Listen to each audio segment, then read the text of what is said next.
Okay, man. The sound. I see the bars on the sound, man. It give him a chance to get back around that corner. I don't know what happened with that, yo. You can go back to Genesis 27:41. Mm-hmm. So we'll get everybody a chance to come back around here. Yeah. I'm looking at the bar. I can see the sound bars. So when they typed in there, it wasn't no sound. I seen it wasn't no green bars.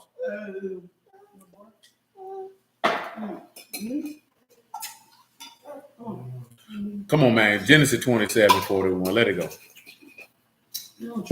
And Esau hated Jacob because of the blessing wherewith his father baruched him. Because of the what? The blessing wherewith his father baruched him. Because of his skin tone. Because of the blessing. Because of his nationality. Because of the blessing. Okay. And Esau said in his heart, the days of mourning for my father are at hand. All right, what? Are at hand. What else? Then will I slay my brother Jacob. Then I'm going to slay my brother. What it was? Proverbs 27:1.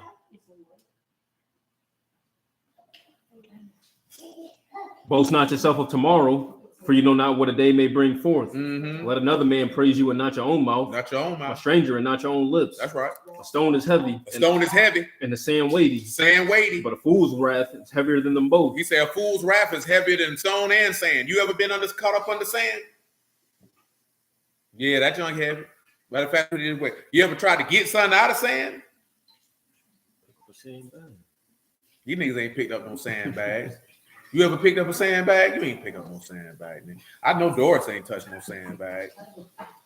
Nigga, I used to work out with sandbags in prison, nigga. I'm dead serious. I had a Men's Health magazine. They had a sandbag workout. I happened to be working outside the gate at a spot that had sandbags, and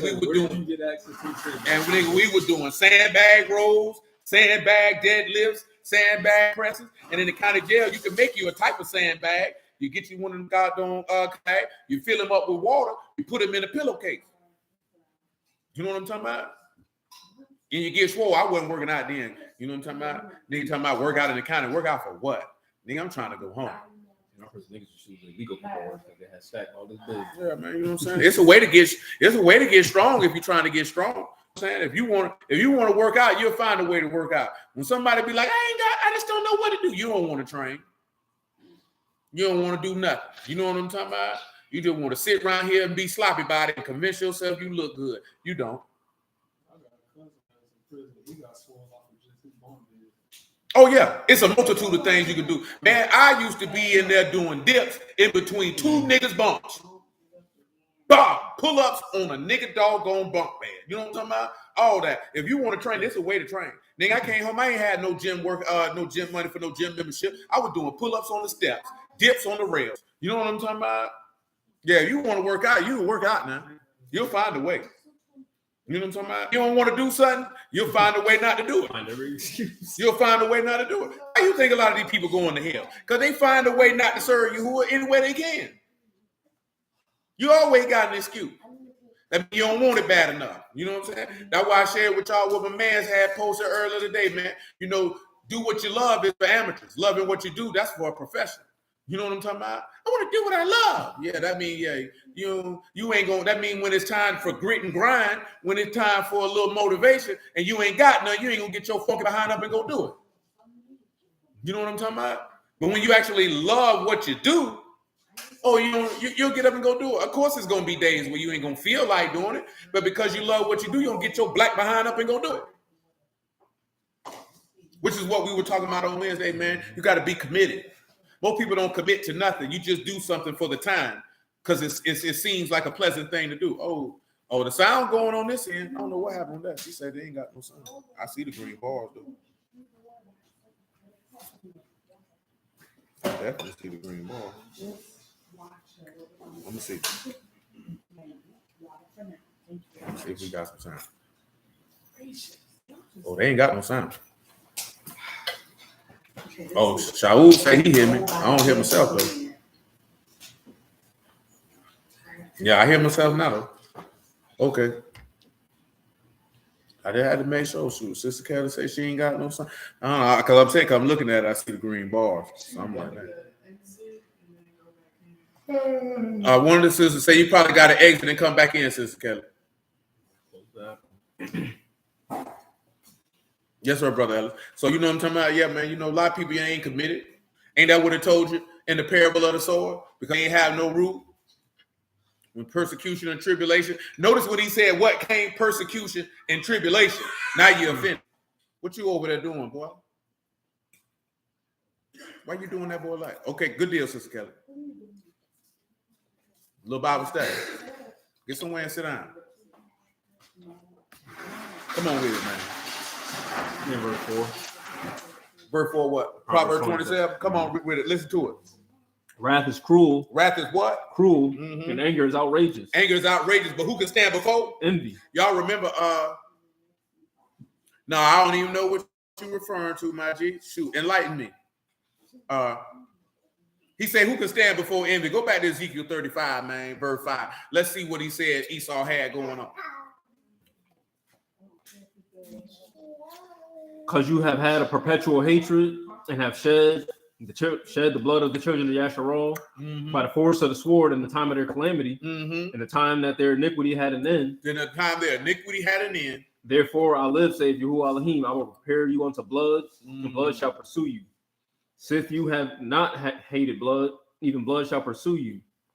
Thus will I make Mount Seir most desolate, and cut off from Mount Seir most desolate, and cut off from it him that pass out and him that return. And I will fill his mountains with his slain. His what? With his slain. In your hills and in your valleys and in all your rivers shall they fall that are slain with the sword. Fall with the sword. This will take you back to Isaiah 63. Come on. I will make you perpetual desolations, and your city shall not return. And you shall know that I am Yahuwah. Go ahead. As you have said, these two nations and these two countries shall be mine. Shall be mine. And we will possess it, whereas Yahuwah was there. Paul, remember, right? That was a part of the birthright, is the land which he said he wants to possess. So when you go read the Revelation 11, when you go read the Daniel 11, and you see him coming in, taking the land, shalom, bro. That's why you see him taking it. See, it's not no complex. See, let me tell you something why a lot of dudes come up with the stuff they come up with. Because it's a fantastic story.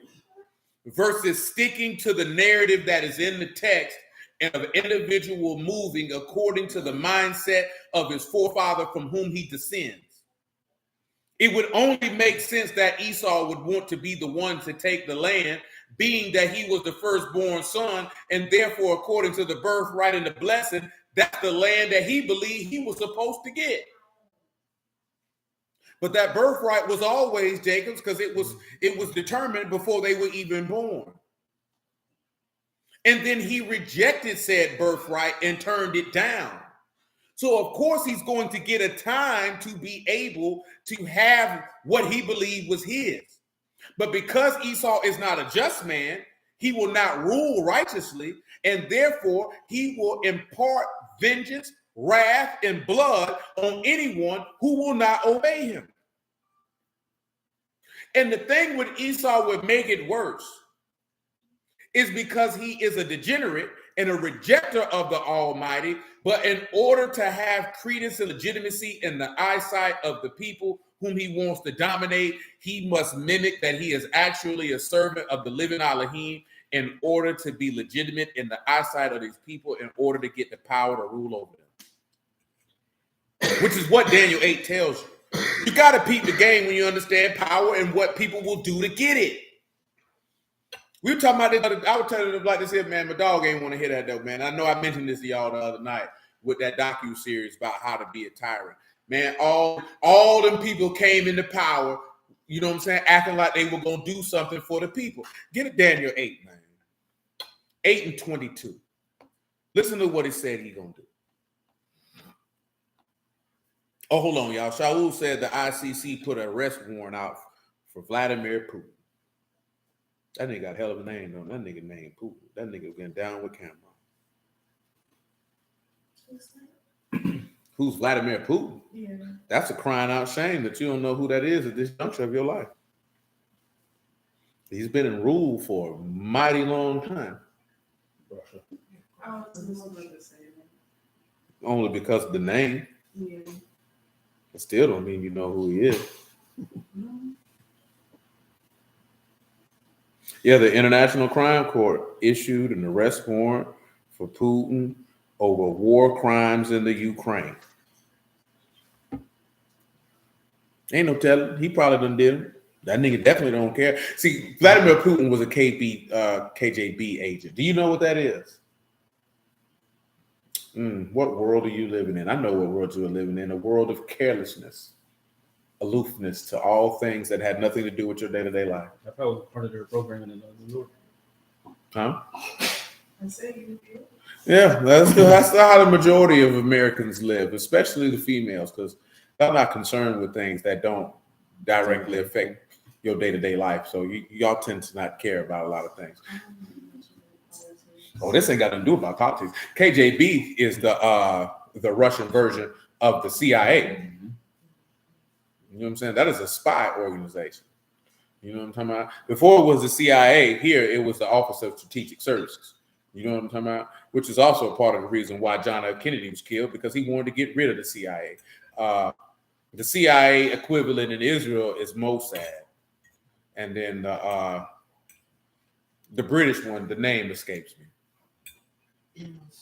Yeah, that's what I thought it was that one. So the name was escaping me. They don't really talk about the other security, secret spy clandestine organizations in other countries because nobody seems to care, or they don't have a name. But the other ones they've put in movies. You know what I'm talking about all the time. And you never know if you've been in contact with a spy because they can't tell you. Appreciate that, Brother Reynolds. You know what I'm saying?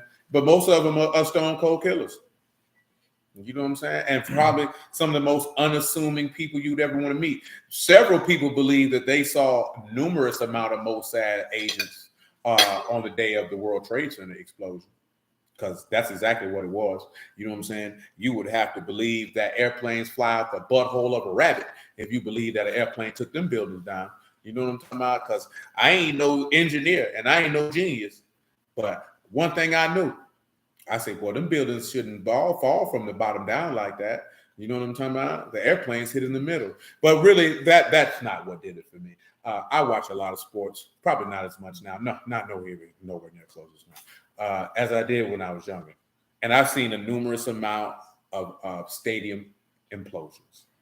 You know what I'm saying? On television, of course. And the stadiums, when they blew them up, would always fall from the inside down.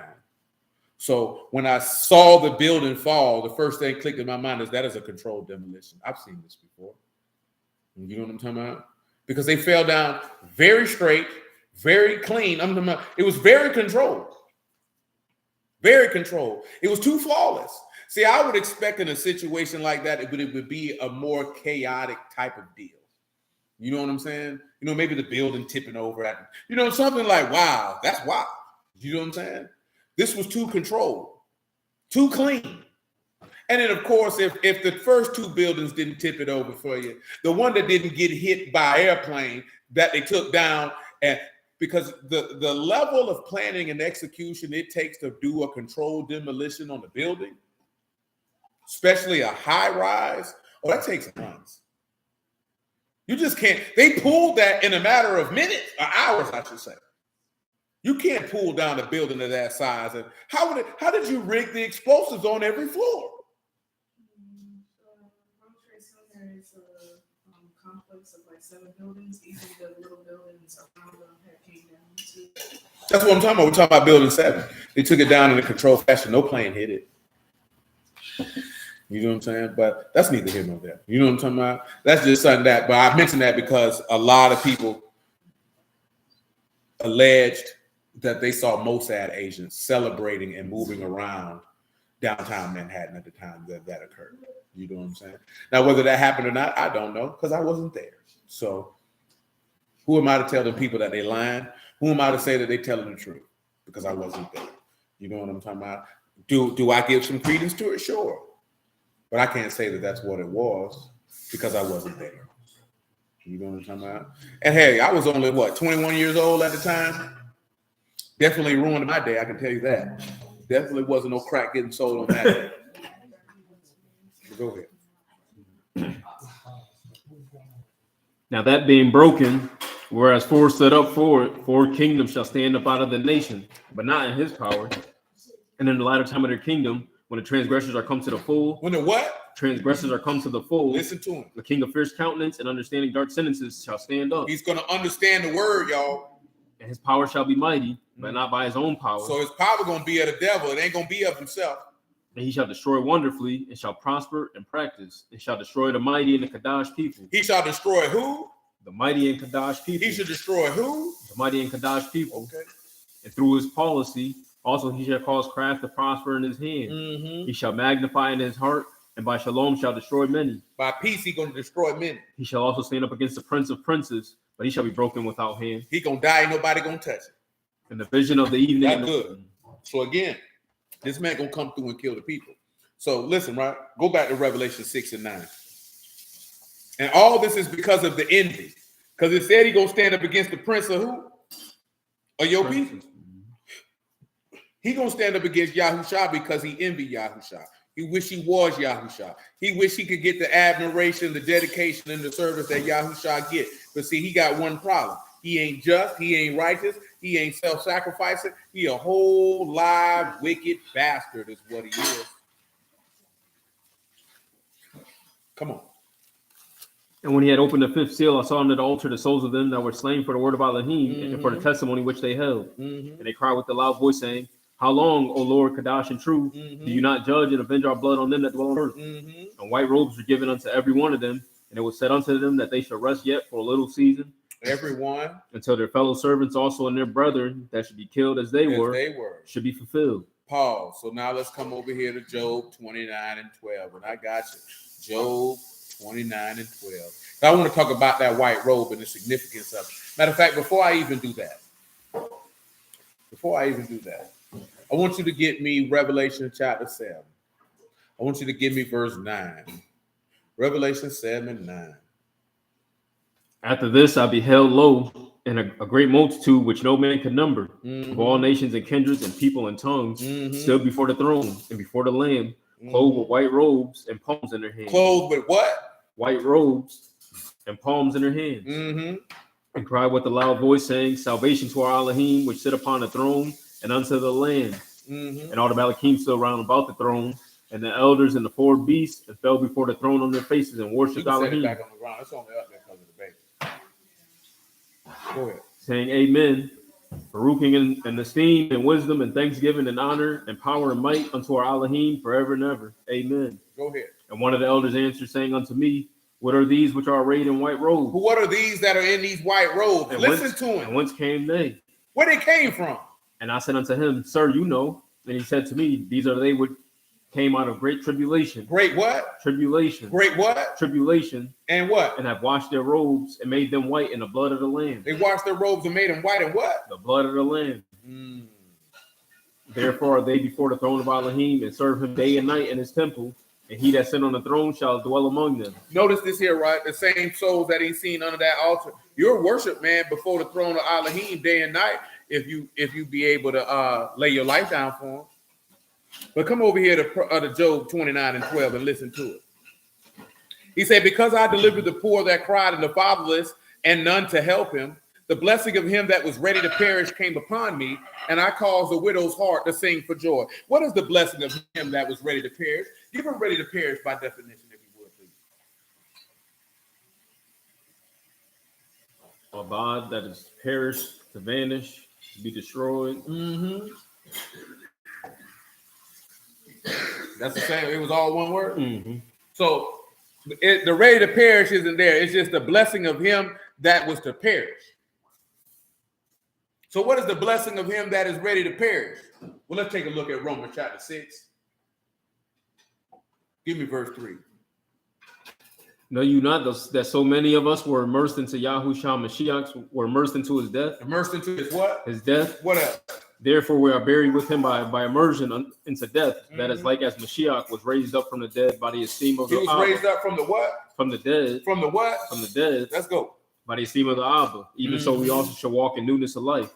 Walk in newness of what? Of life. So the blessing of him that is ready to perish is to receive the gift of everlasting life, or the Ruach HaKodesh.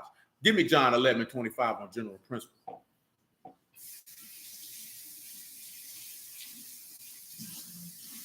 Yahushua said unto her, I am the resurrection and the life. I'm the what? what? The resurrection and the life. And what else? He that believe in me, Shall what? though he were dead, yet shall he live. He that believe in me, though he were what? Dead, Yet he'll do what? live. Believe you? And whosoever live and believe in me shall never die. Shall never what? Shall never die. You believe that? Believe you this? That's what he asked him. So the blessing of him that is ready to perish is the Ruach HaKodesh. Now I'm gonna come back to Job 29 and 14. Listen to the next thing he said. I put on righteousness and it clothed me. My judgment as a robe and a diadem. I put on righteousness and it clothed me. Tell him what clothed me is, please, sir. Labash, to dress, to wear, to clothe. So boom, righteousness is clothed him. It is dressed him. Now, my judgment was as a what? Tell him what word for judgment was used there. Didn't give me robe. That's mishpat. Mishpat. So that's that which is right and wrong. Now give him robe. That is me'il. That is a robe. What characters you got for it? You don't know, y'all. We got Mean, Zayn, and Lamont. Let's see if you're right, y'all. Let's see if you're right. You got Mean, Ayin, and Lamad. That's what you got. That ain't no Zayn. Ain't no Zayn. I said Ayn. No, that ain't what you said. I ain't say Zayn. Know about that. Zayn. Now, this is a garment worn by men of rank, also figurative of attributes. So I want y'all to give me what you got for that Mean, Ayin, and Lamad.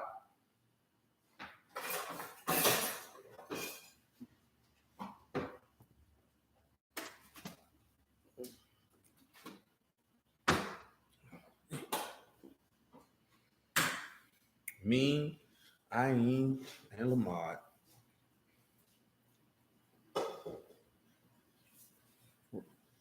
Just trying to act like you To should. experience the Ruach of the Shepherd. Experience the Ruach of the Shepherd. That's what civics say.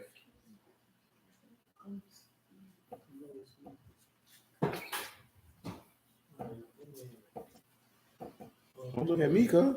I already knew you was coming with the cap. No fit.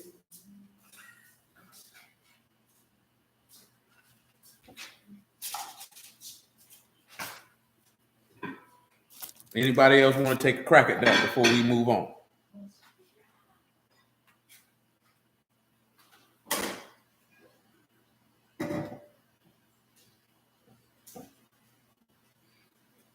So indeed, right? It said my judgment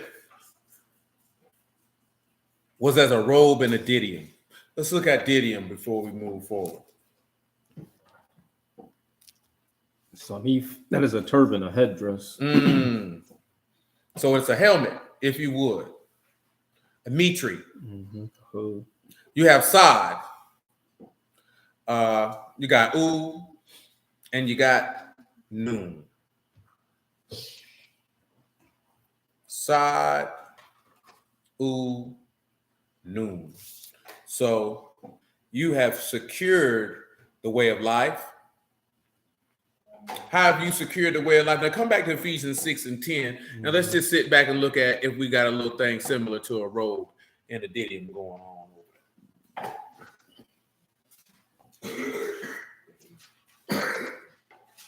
there. Finally, my brethren, be strong in Yahuwah and in the power of his might. Put on the whole armor of Elohim, that you may be able to stand against the wiles of the devil. For we wrestle not against flesh and blood, but against principalities. Against who? Against principalities, against powers, against the rulers of the darkness of this world. That's right. Against spiritual wickedness in high. Wherefore take unto you the whole armor of Elohim, that you may be able to withstand in the evil day, and having done all to stand.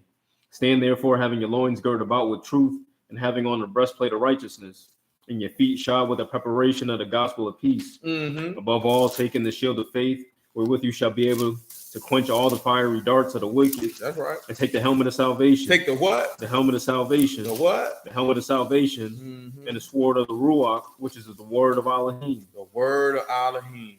So, boom. I mentioned that to you, right? to lead to something else. Now I want you to come over here and walk with me, and let's look at, because if it's a robe and a didion, who should come to your mind? If you got a robe and a didion, what should come to your mind? Boot say Joseph. I say no. But that's not a negative thing or nothing like that, because Joseph did have a tunic and I don't know if he had a didion, but something else should come to your mind out the law.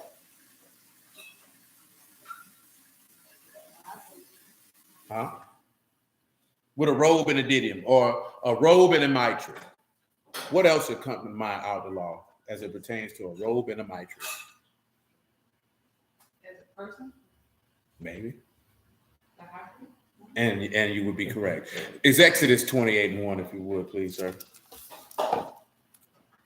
Because remember, pause. What did we read in Revelation 7? It said those who came out of great tribulation, what will they have on? And what will they be doing in them white robes? Worshiping before the throne of who? Who the only people who could go before the throne of Elohim? Now get me Revelation 20:4 before you go any further.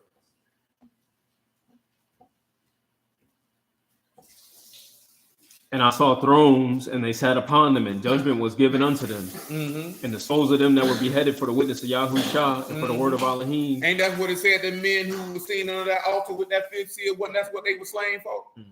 Go ahead. And which had not worshipped the beast, neither his image, neither had received his mark upon their foreheads. That's right. Or in their hands. And they lived and reigned with the Mashiach 1,000 years. They reigned with the Mashiach for how long? 1,000 years. What else? But the rest of the dead lived not again until the 1,000 years were finished. Mm-hmm. This the first resurrection. This the what? The first resurrection. Baruch and Kadash is he that have part in the first resurrection. Upon who? The second death have no power. Mm-hmm. But they shall be priests of Elohim. They shall be what? Priests of Elohim. They shall be what? Priests of Elohim and of Hamashiach. They shall reign with him 1,000 years. That's good. Now let's come on back over here to Exodus 28:1.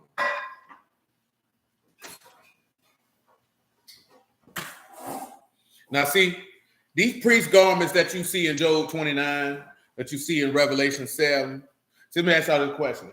The priesthood of Aaron, how was it given? Was it given by promise, or was it given by commandment? You look confused. I said commandment. Now you're trying to get a little spicy. Now you got your eyes. I'm always spicy. That's what Civic said.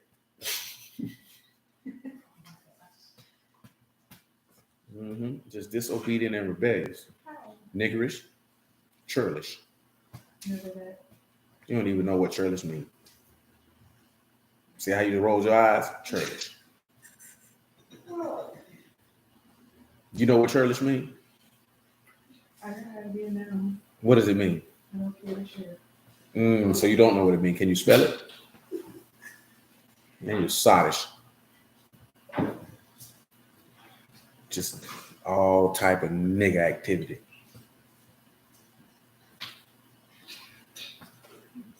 Help out, Civic. Was it given by faith or was it given by commandment?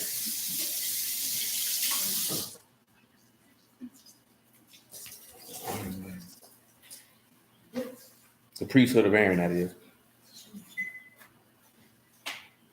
Civic don't know. Dang, Civic. You're falling fast. You like the Titanic. It's going down. It's going down. That nigga he said command. He wasn't confident. I was confident. Okay, got 50-50. I was confident what I said. See, I'm better. That's why she gets spicy with you right there. Yeah, it was given by commandment. So now you have the priesthood of who? Aaron. No. Was that of faith or was that of commandment? What you say, Doris? Why you say that? I knew it. Because it wasn't, you ain't get the commandments. We're lucky. Shameful. Outright shameful. Why was Aaron's priesthood after commandment then? You said what now? Why was Aaron's after the commandment then? How you prove that? Y'all two answered it. Figure it out. Phone a friend. You ain't got no friends but Sid. My phone's off. That nigga canceled his phone service. So he ain't got no friends. I say, boy, that boy say you ain't even got Woody. You ain't got a friend in here. I'll be your friend. No, you won't. That nigga ain't got no friends. TikTok. Carrying cross. Tighten up now. Why you keep opening your eyes like that? You snort cocaine? I know. That was look like Have I? Nah, I smoked a blunt once. How about that? No, it's not the same. Snorting cocaine and smoking it on weed is definitely not. Clearly, you have not been around drug addicts in your day. You have been around drug addicts. You just didn't know it. A lot of your friends probably was. You live in New York City, them niggas was on drugs. You was in court. Oh, you worked at a bank too? Oh, yeah, them niggas snort coke. Snort coke. Plenty coke. You know what I'm saying? Cola rolling, all that stuff. Numbers 18 is where you'll see that he was given by commandment. Psalms 110:1 is where you'll see Melchizedek was of promise. Exodus 28:1. Come on. And take unto you Aaron your brother and his sons with him, and it from among the children of Yasharal, that they may what? Minister unto me in the priest's office. Aaron, Nadab, Abihu, Eleazar, Ithamar, Aaron's sons. and you shall make what? Kadash garments. You shall make what? Kadash garments. For who? Aaron your brother. For what? Esteemed and for beauty. Speak unto all wise-hearted. Whom I've what? Filled with the ruach of wisdom. That they may make Aaron's garments. To what? Consecrate him. Tell them what consecrate is. So these robes that you see those men under that altar for, those robes would have set them apart. That's Kadash. It's Kadash. It's to set them apart. Continue. That they may what? Minister unto me in the priest's office. So those men who you seen under the altar, why it's important that they got those white robes and so they can serve in the priest's office. That's why you see that with those who were robes were washed and the blood of the Lamb who went through great tribulation, which you seen those who had the word of Elohim and the testimony and would not worship the beast. Those white robes are symbolic of operating in the priest's office. So when you see that seal being opened and you're able to understand why those men under that altar were given white robes, they were given white robes because they would be priests in the temple of Yahuwah forever. So you would have to understand that if you're willing to go through the tribulation and persecution for the name of Yahushua, you will operate in the priest's office in the house of Yahuwah forever. Continue. And these the garments which they shall make. What they gonna make? A breastplate. A what? A breastplate. A what? A breastplate. Didn't he tell you put a breastplate on in Ephesians?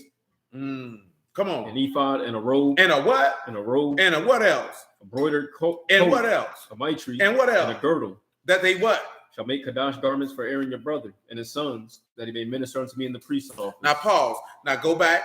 Tell them what the word robe is. Oh, someone's being chastised. It's the same word.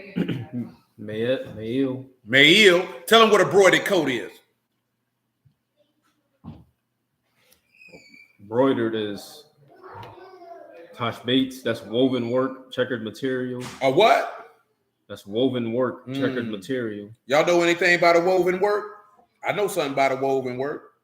And then coat is athaneth, a tunic or undergarment. So you already know that's the tunic or undergarment. What y'all know about a woven work? Y'all know about a woven work in their book? Or do I got to share it with you? Notice plated work, checkered material. It's tile, shan, ba, and side. They put on Yahushua was woven work. Oh, no. You all the way off. But that's okay, because this would be obscure.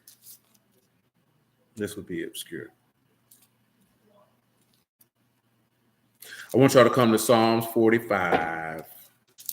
Psalm 45.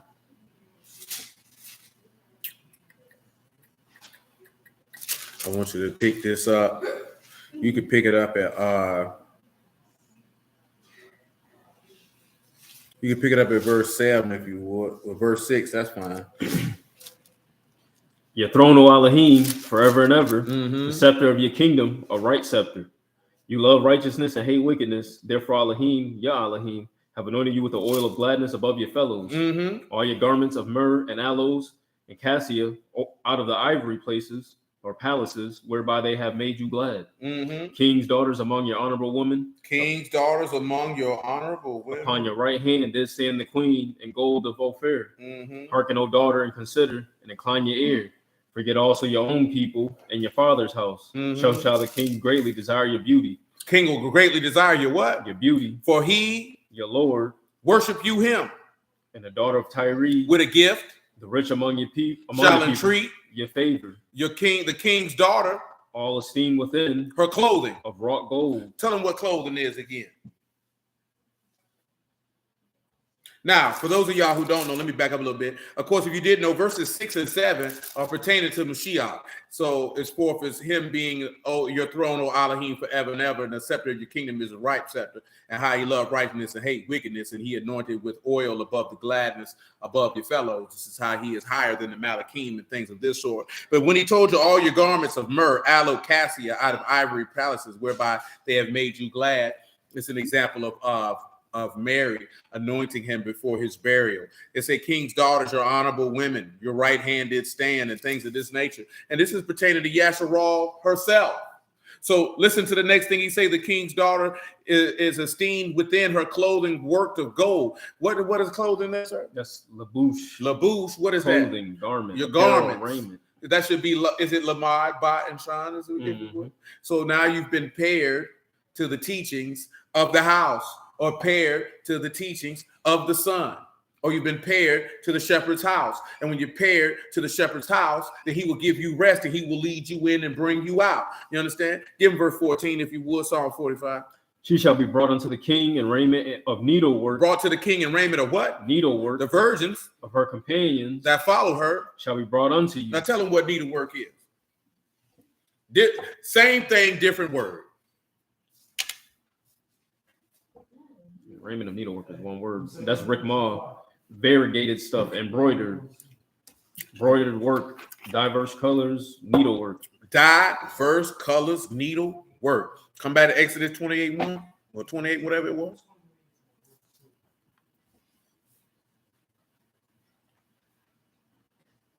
So we got a broidered coat, right? What was that word for broidered again?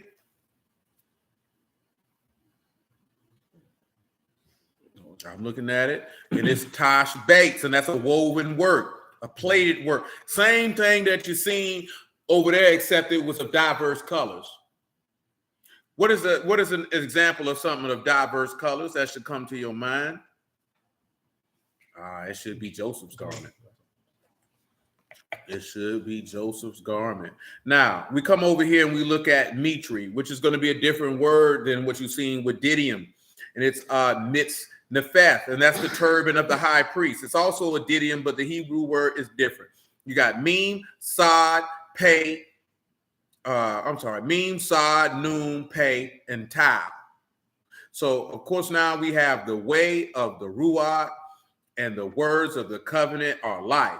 And this is important because he told you to put on the helmet of salvation. So when you look at the didium, when you look at the turban, or the mitri, what you have going on here is that is a mind or a head that is wrapped in the word, if you would. Now, girdle, of course, you know, is a waistband, a belt, abonate, olive, bot, noon, and tet. So these are all the things, because Paul, give him Daniel 10, man. Look what you see what the Lord got on. Daniel 10:1. In the 3rd year of Cyrus, king of Persia, a thing was revealed unto Daniel, whose name was called Belshazzar. Mm-hmm. And the thing was true, but the time appointed long. And he understood the thing. Notice that he said the thing was true, but the time for it was all the way down the line. Now I want you to understand what he's seen when we see what he saw with Yahusha. He saw Yahusha at the end, not when he was in the flesh. At the end, when it's over. That's what he saw. He didn't see Yahusha manifested in the flesh as a man for the purpose of sufferings of death. He seen the Lord as manifested in his esteem, ruling over the earth. Go ahead. And he had understanding of the vision. In those days, I, Daniel, was mourning 3 full weeks. I ate no pleasant bread, neither came flesh nor wine into in my mouth. Neither did I anoint myself at all, till 3 whole weeks were fulfilled. And then the 24th day of the first month, and as I was by the side of the great river, which is Hiddekel, then I lifted up my eyes and looked, and behold, a certain man, clothed in linen, whose loins clothed in what? Linen. Clothed in what? Linen, whose loins girded with fine gold of Uphaz. His loins were girded with what? Uphaz, fine gold. So he had a girdle on. He's got high priest garments on. Listen to him.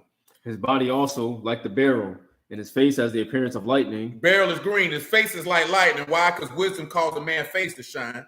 And his eyes as lamps of fire, and his arms and his feet like in color to polished brass, and the voice of his words like the voice of a multitude. Now, this is the same thing that John seen in Revelation chapter 1. You know that, right? Let's take a look at it for people who are not aware. Not to be redundant, but just so if you're not aware. Revelation 1 and 11.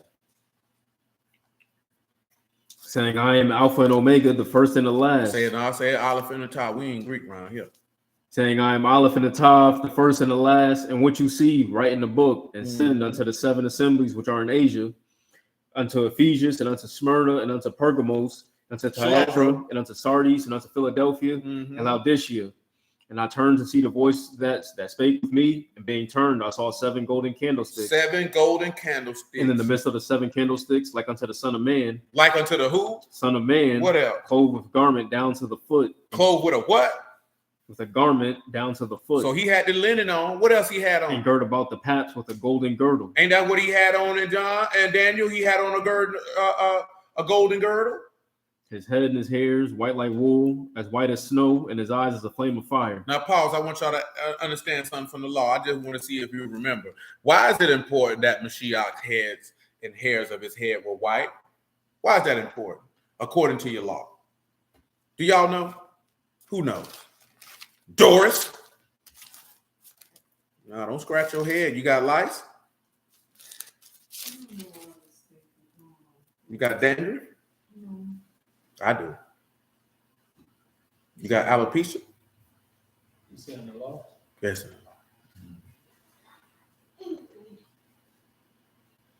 Psoriasis? I heard psoriasis is extreme dandruff.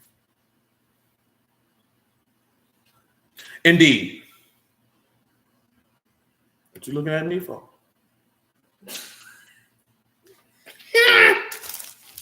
Get out my house. You say being of age or something? No, it's something specific, Jedediah. It's something specific. It has something to do with pale, the color of pale something. You think about that horse in Zechariah and Revelation. Come over here to Leviticus 19. It's like if it's curved, something like that. So Leviticus 19. It's a certain color. I forgot. It's all good. Leviticus 19 and 32. Leviticus 19 and 32. You shall rise up before the hoary head. You shall what? Rise up before the hoary head. Tell him what a hoary head is. Say you rise up before the horse head. That is age, gray hair, hoary head, old age. Aged, gray hair, old age. And you know what? Go on and get it to him, man. Daniel 7 and 9 on general principle. Daniel 7 and 9 on general principle. Because a lot of people don't want to hear this. But what did we read earlier? He said that the saints will be overcome till who come?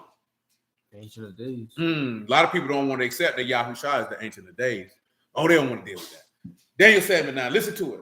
I beheld till the thrones were cast down, and the Ancient of Days did sit, whose garment white as snow. His garment was what? White as snow, and the hair of his head like pure wool. Ain't this what you just seen in Revelation? Ain't that what you just seen in Daniel? Come on. His throne, the fiery flame, his wheels, a burning fire. His throne is a what? Fiery flame. Ain't that what you see in Ezekiel chapter 1? His throne is a what? Fiery flame. And what else? His wheels burning fire. That's exactly what you see in Ezekiel chapter 1. Go read it for yourself. A fiery stream issued and came forth from before him. Thousands ministered unto him. How many? Thousands. And what else happened after that? And 10,000 times 10 1,000 stood before him. Stood before him. Ain't that what's in Revelation 20? 19 and 32, Jedediah. Go ahead. Mm-hmm. The judgment was set and the books were open. The what was set? Judgment. And the what was open? The books. Ain't Revelation 20 said the book's going to be open? You going to stand before this man? Because you got to rise before the who? Go ahead. I beheld them because of the voice of the great words which the horn spake. See, that's good, because now you're talking about that horn. So if whether y'all want people want to accept it or not, Yahushua is the Ancient of Days. That's going to offend a lot of people. Put them on the level of the Father. That's not the Father. Didn't he tell you in John chapter 5 that, get it for him, man. John 5 and 25. I'll let the Lord tell it to you. It's the same thing that David did with Solomon. Y'all know what David did with Solomon? Did David judge his enemies or did Solomon do it? So Solomon do it. So the Father put all power, rule, and judgment in the hands of who? The Son. Okay, let's see if the Lord say the same. Truly, truly, I say unto you, the hour is coming and now is. Back it up to 22. That ain't wild. For the Father judge no man. The Father what? Judge no man. The Father what? Judge no man. Go ahead. But hath committed all judgment to the Son. Who he gave it to? To the Son. Who he gave it to? To the Son. So that means you're not elevating him above the Father. That's the Father's will for him to do it. Because ain't that what it just said? The books were open and he judged them. That's not the Father. That's the Ancient of Days. It's not the Father. Yahushua would be the Ancient of Days. Why? Because he was slain from the foundation of the world. So therefore, he would be the Ancient of Days. Go back to Daniel 7, tell him what Ancient of Days mean by definition in the language. I had a few, Leviticus 13. What is that? 30. Then the priest shall see the plague, and behold, it is the Oh, sight. you think about the leprosy. Yeah. Okay. Tell him what Ancient of Days is, man.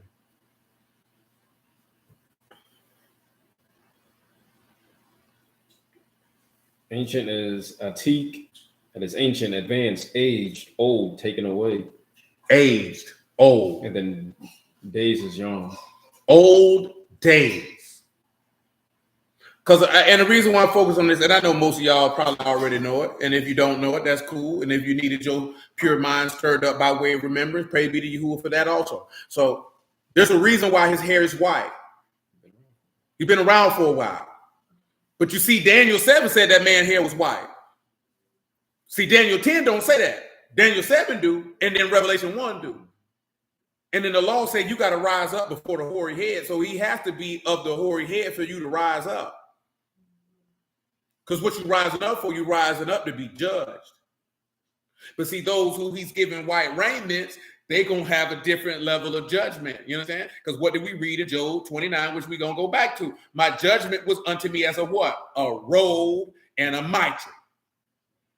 He said, I was clothed with righteousness and I put on a robe as my judgment and my mitre. You understand? Because it is the judgment of Elohim because of the faithfulness of his saints who are willing to die for his name, that they should be clothed in white linen robes. You know what I'm talking about? And to minister before him and worship him and praise him right before his throne. This is the importance of the fifth seal.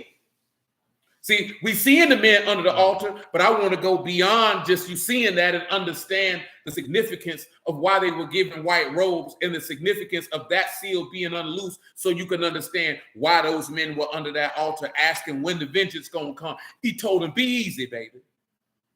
It's a few more people got to die like you got to die, but here goes some white robes and just chill because I got you. You good. Your place is set. Which is why the Ruach come back later in that Revelation 14 and say, hey, man, blessed are those from henceforth who die in the Lord. Their works do follow them. Which is why he told him, hey, man, if you live and me, you'll never taste death. You believe that? See, a lot of people, they don't believe that. That's why we even started having that conversation about you worrying about race, you worrying about the wrong thing. You got the whole game twisted. Because at the end of the day, what do we see by looking at the law and looking at the prophets and seeing what is Esau's issue? It's envy. So because of the envy, his wrath is going to be cruel. His anger is going to be outrageous. And it is going to be heavier than a stone and sand. And who can stand before envy? Because Yahushua himself, when he was in the flesh, couldn't stand before envy because they killed him. Ain't that what the book say? That Pilate say they know they delivered him up because of what? Get it for him, man. John 19.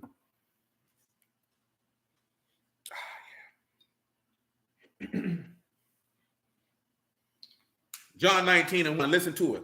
Then Pilate therefore took Yahushua and scourged, and the soldiers plaited a crown of thorns and put on his head, and they put on him a purple robe, and said, Hail, King of the Yahudim, and they smote him with their hands.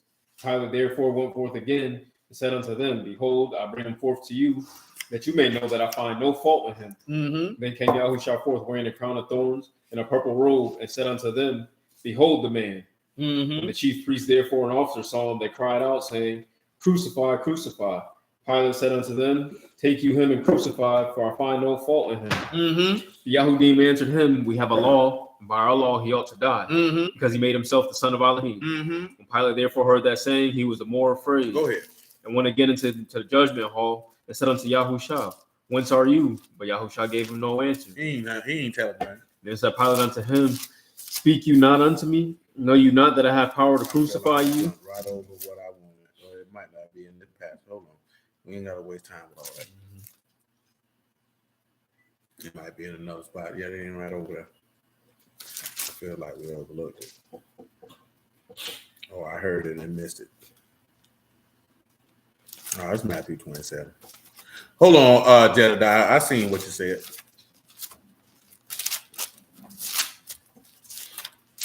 And when you say end of an age, what do you mean by that?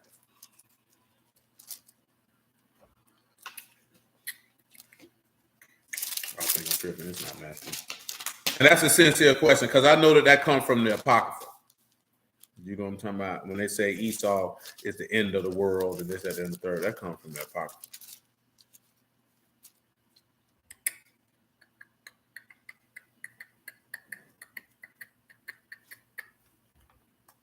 But we definitely hold to the standpoint that the man of sin, the son of perdition, the beast, however you want to describe him, is that that he'll be of the seed of Esau. That's without question. Yeah, I was right the first time. Matthew 27 and 14.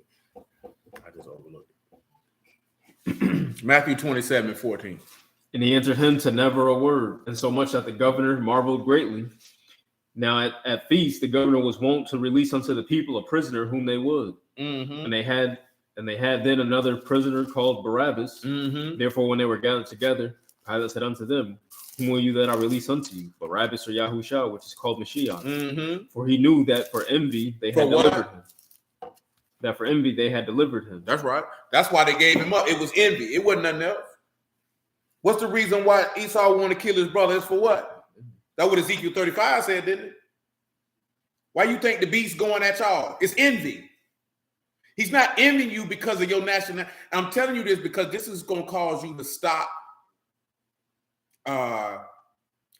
glorying in your flesh. Because you're going to think that, because I'm telling you, if you walk around here thinking these people going to do something to you because you're Israelite, you're going to go to hell. And you're not going to go to hell because you think that. You're going to go to hell because when your faith get tested and you got to stand for the words, you're not going to stand for it. Because you're going to think that people are going to be persecuting you for something that they're not coming to persecute you for. They don't care. There's no power in you proclaiming you an Israelite. I hate to tell it to you.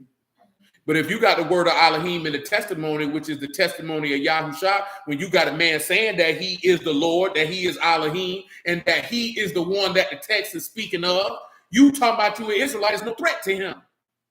But if you saying that he is not the son of God, that he's not God, and that God is actually another man who is soon to return and crack his skull, you're a threat to his power. You're going to have to go.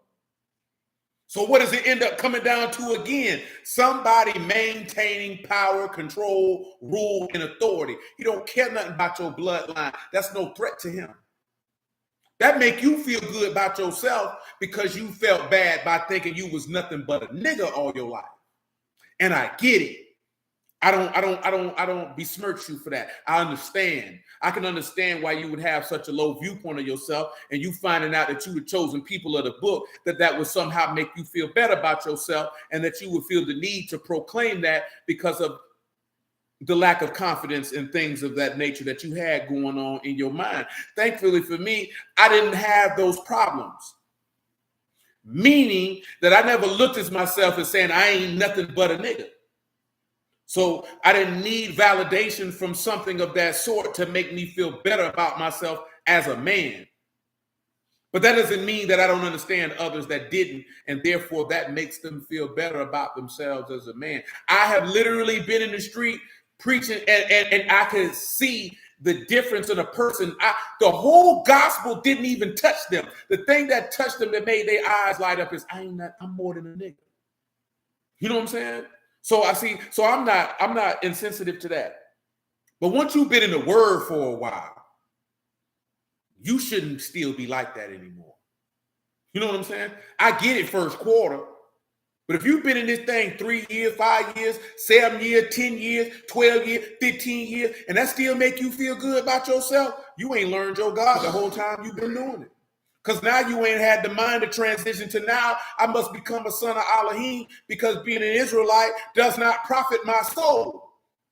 Because he didn't give you power to become the sons of Israel. He gave you power to become the sons of God, not by the will of the flesh, not by the will of man, not by blood, but by Elohim. And see, we don't revel in that.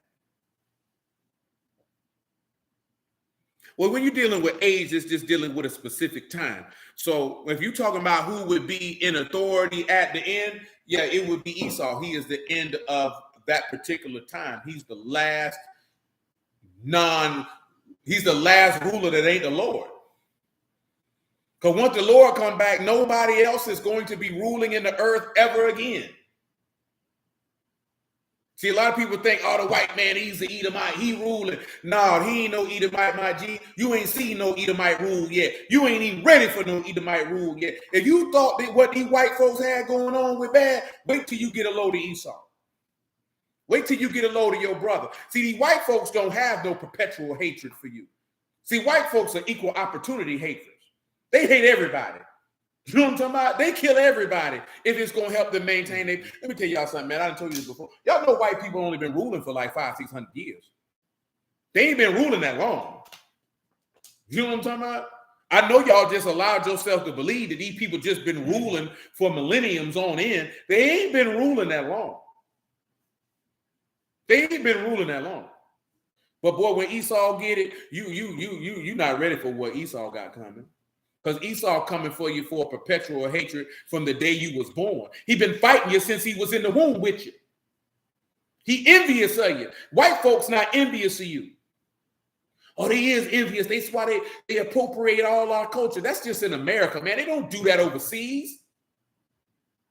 What's wrong with y'all? Why do you think everything in the world is dictated by what go on over here? See, this is what y'all don't understand. People overseas, they fight tooth and nail to keep everything American out of their country. You know what I'm talking about? I know I don't really care about what they calling them passport bros, but there's a reason why dudes go overseas looking for a wife. Because the women overseas are not like y'all. Matter of fact, I seen a clip where a dude was talking to this black chick, telling her son, I ain't gonna say that those women actually respect you, because it ain't got nothing to do with you because of being a black man. They're just raised different. The culture's different. The way they guide it is different. But don't get it twisted. It's scallywags and scut buckets over there too. And they see a nerd goofy coming over there. They see a beta male scent mangina coming too. Because guess what? I'm here to tell you something. A woman is a woman no matter where you go. No matter what race she is. They still have all the same biological nature, triggers, and movements. If you're a beta male scent mangina in America, you're going to be a beta male scent mangina overseas, and she's going to treat you the same way a woman over here going to treat you, because she's going to be disgusted by it just like a woman over here is. But in the video, or in the short, the dude was telling the woman, which is the truth, that American men are more accommodating for the folly of women than men overseas would even dare do. There's just certain things like this here, right? Dude say he was in Dubai. He was in Dubai with some women, and he was shocked and amazed to see that when they were ordering food, the women weren't allowed to speak nor order. The men had to order for them. You notice all the women say they want to go to Dubai. One thing you ain't noticed is you don't see them hoes walking over there half naked. You don't see that. So that shows you that women will comport to the rule and authority of the men who they in. See, a lot of brothers, why do women won't do that for us? Because you don't exert no rule and authority, so they don't feel the need to yield. Because all these black women want to go to Dubai. And when they take their behind over there, they put on them hijabs and all that. They cover their head, them titties covered up. Ain't no booty cheeks clapping. Ain't none of that going on. They don't want, you're not coming over there doing that. Them people don't give a damn who you is or where you come from. Them men ain't with it. See, American men will allow you to do what you've seen Russell Wilson allow his wife to do, which would come out the door butt booking naked. See, a lot of people talking about, well, why you care about Russell? See, nobody gives a damn about Russell and Sierra. You know what people, I done told y'all this before. You know what people don't like about Russell and Sierra? Because before they got married, they played the church role. You know what I'm talking about? Y'all done seen the picture where he on his knees praying and she standing there doing all this here praying and she talking about that they for Jesus, she didn't have sex with him and this, that, there, and the third. And now you out here, baby, and all your titties and booty cheeks and monkey is out. This is proof positive that he's a fraud and you're a fraud. Because where is Jesus at? Because certainly Jesus would not approve of any of this. See, that's the part that people don't like. Now, some dudes just obsessed with the fact that maybe they just, well, I ain't gonna say this here, right? See, you have to know better. I ain't gonna get on the part where some people feel like they just don't want a single mother. I don't give a damn if she had kids or not. That's a freak hoe. And you know how, and you should know, see, as a man, you should know a freak hoe when you see a freak hoe. And you know how you know she's a freak hoe? All you got to do is look at her behavior and look at the type of men she done chose before and then look at you. You know what I'm talking about? Nigga, she don't like you because this is the cap that women hit you with. So we're not allowed to grow up and choose better. See, it's not about if you could choose better because you would know what better treatment, but that's not a man that you're attracted to. That's the man that you know that will take care of you. So you will tolerate him because of the benefit that you will get from him.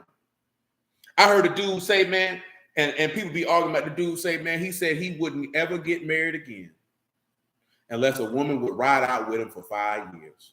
Now, Doris, why would you think a man would say that he wouldn't marry a woman until she had rolled out with him for 5 years? Why would you think that would be his rationale? Because I know some women, I ain't waiting with no nigga for 5 years, and that's why the dude say he ain't married to this day. Why would you think a man would do that?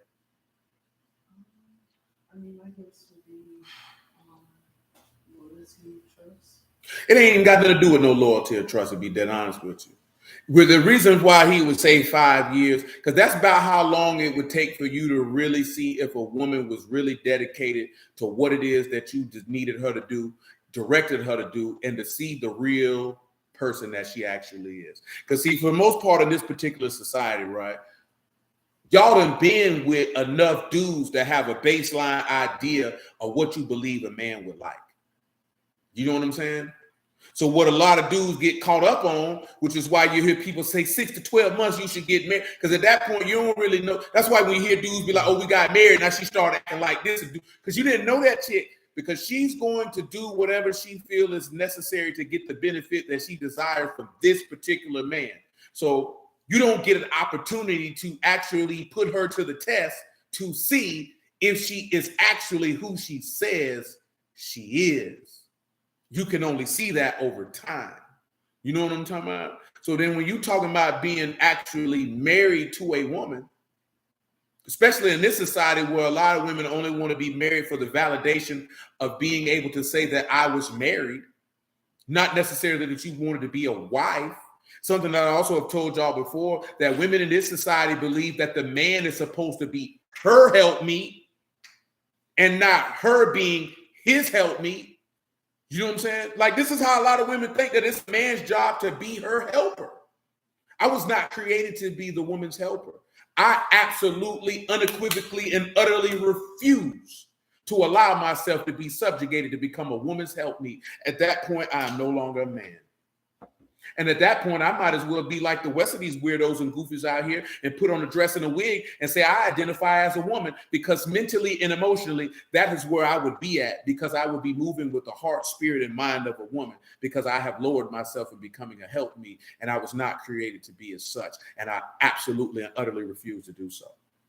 And in this society, a man would be ridiculed for having that mindset. See, the difference between me and most other men, I don't give a damn. Like, they be like, oh, they're going to cancel you. Cancel a nigga for what? You got niggas who work regular jobs talking about you going to be, ain't nobody finna cancel you, nigga. Don't nobody know who you is. Don't nobody know who I am to cancel me. I ain't nobody. But that's just the reality. You see it all the time. You got dudes out here who think they supposed to be a woman's helpmeet. Because this is what these women are saying, and dudes are capitulating to it. You know what I'm saying? You can't capitulate to that. That's against the will of God. You in the wrong space. You operating wrong. You operating wrong. But the reason being is because, as I told y'all this before, most dudes can't get women. Most dudes can't get no buns. Most dudes are squares, lames, green, goofies, weirdos, busters, betas, manginas, all that. So they're not going to stand on their own as a man and say, no, I'm not doing that. I'm not going for that. Or this is what it is and this is what it ain't. You can rock with it or you don't. This is what I require. This is what I desire. You hear dudes on the internet crying. Men can't even have stand. Like, why do you niggas even invest so much energy in what women have to say or think? Why do you care? If she ain't the woman for you, nigga, keep it moving. What you arguing with women for? Why you even care? Why you trying to convince a woman to accept your standards? What's wrong with you? Because that's not of the Lord. You got men in the word who do this. This is the only reason what I'm talking about. You got men in the word who do this. Man, these women don't want to hear our standards. Nigga, you niggas don't want to hear Yahuwah's standards. So what makes you think they want to hear yours? Man, I'm not going to be doing none of that. It doesn't make sense. It doesn't make sense. So what ends up happening is you got the wrong mentality. Because you got dudes who feel like it's their job to empower a woman. It's not my job to empower a woman to do what? For what? If it don't benefit me and what I'm doing, why would I empower that or put energy into that? Because you think Yahuwah finna put in energy in something that don't benefit him?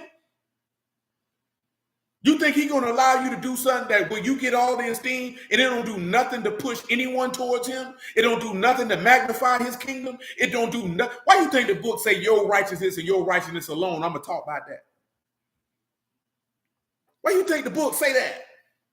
Now, see, this is not to disparage women. This junk just is what it is. And I'm mentioning that because what I stated beforehand, that men in America, black men specifically, are way more accommodating than men overseas are. Way more accommodating. There are things that y'all do over here that a man, that's why when you hear talking about other races of people and overseas, because the men don't want y'all.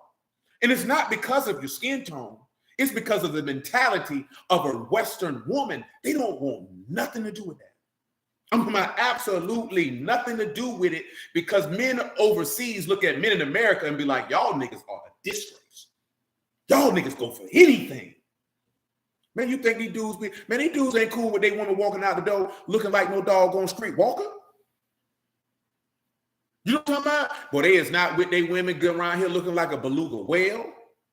Them men not with none of that. They ain't with no woman walking around here not doing their job. Them men ain't with none of that. You know, I seen the Arab dude tell his old lady to my, well, you can just pay for a maid. He said, if I pay for a maid, she gonna be my second wife. See, y'all would hear that and scream, holler, and fight. Men overseas don't give a damn. You gonna sit your black behind right there, and I'm gonna get me a second wife, and you gonna like it, and you ain't gonna say a damn thing. You know what I'm talking about? And that's a reality that y'all can't wrap y'all mind around, because of so accommodating men in America are to the things that y'all desire to do. Because you can't go overseas and get none of that. Them men ain't going for that. They're not going for it at all. I'm talking about at all. Y'all have no idea. I done told y'all before, if we was in antiquity, y'all would be shocked. Because you're not going to have the leeway that you had now. And you know we have to blame for that. You have to blame your fathers. Your fathers gave you too much leeway. They let you walk out the door with your titties out and your booty cheeks singing. You know what I'm talking about? And they ain't say nothing. You let you spend time with boys when you ain't had no business being in no solo company with no boy at 14, 15, 16 years old. Now you done defiled your body and desecrated his name.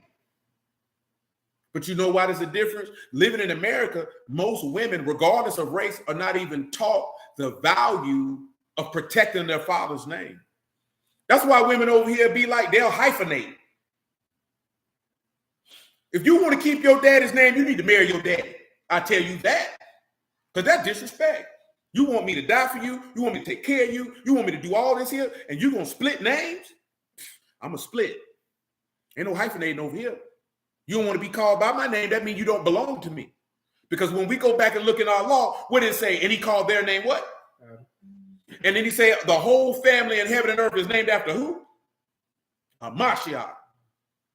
And what did those 7 women come to that one man? What they decided to be called by? His name. So then he said, all those that name the name of a Mashiach, what they need to do? Depart from iniquity. So the purpose of being called by his name is to show forth that this is who you belong to. Because if I've married you, you don't belong to your father anymore. You belong to me. Because now you're my responsibility. Now, when you were a child, I just case in point. My daughter, as a child, it is my responsibility to lay my life down for her. That's my responsibility. Once she get a husband, that is no longer my responsibility. See, in America, they tell you got to die for your daughter no matter how old you is. You're lying to me. That's what she got a husband for. That's not my responsibility.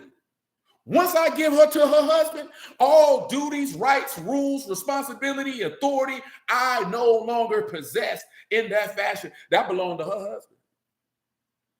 Now, of course, Little Muffin wasn't my child, but I definitely told Dwight, she's your responsibility now. That's all you, boy. I ain't got nothing to say about nothing that is not directly asked for. That's not my job to take care of her. That ain't my job to die for her. That's your responsibility. I ain't got nothing to do with that. That's between you and her.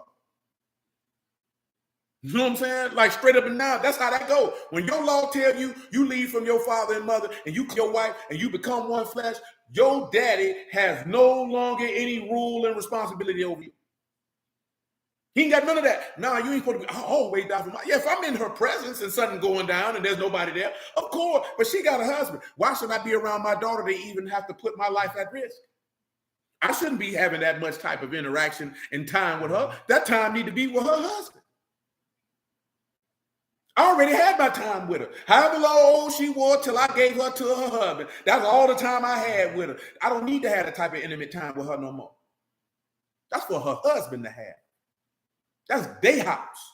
That's his wife. Them his children. See, a lot of people feel like this here, you get married, you be like, they say the in-laws be giving their opinions and all that. Man, I ain't got nothing to add if you don't ask for it.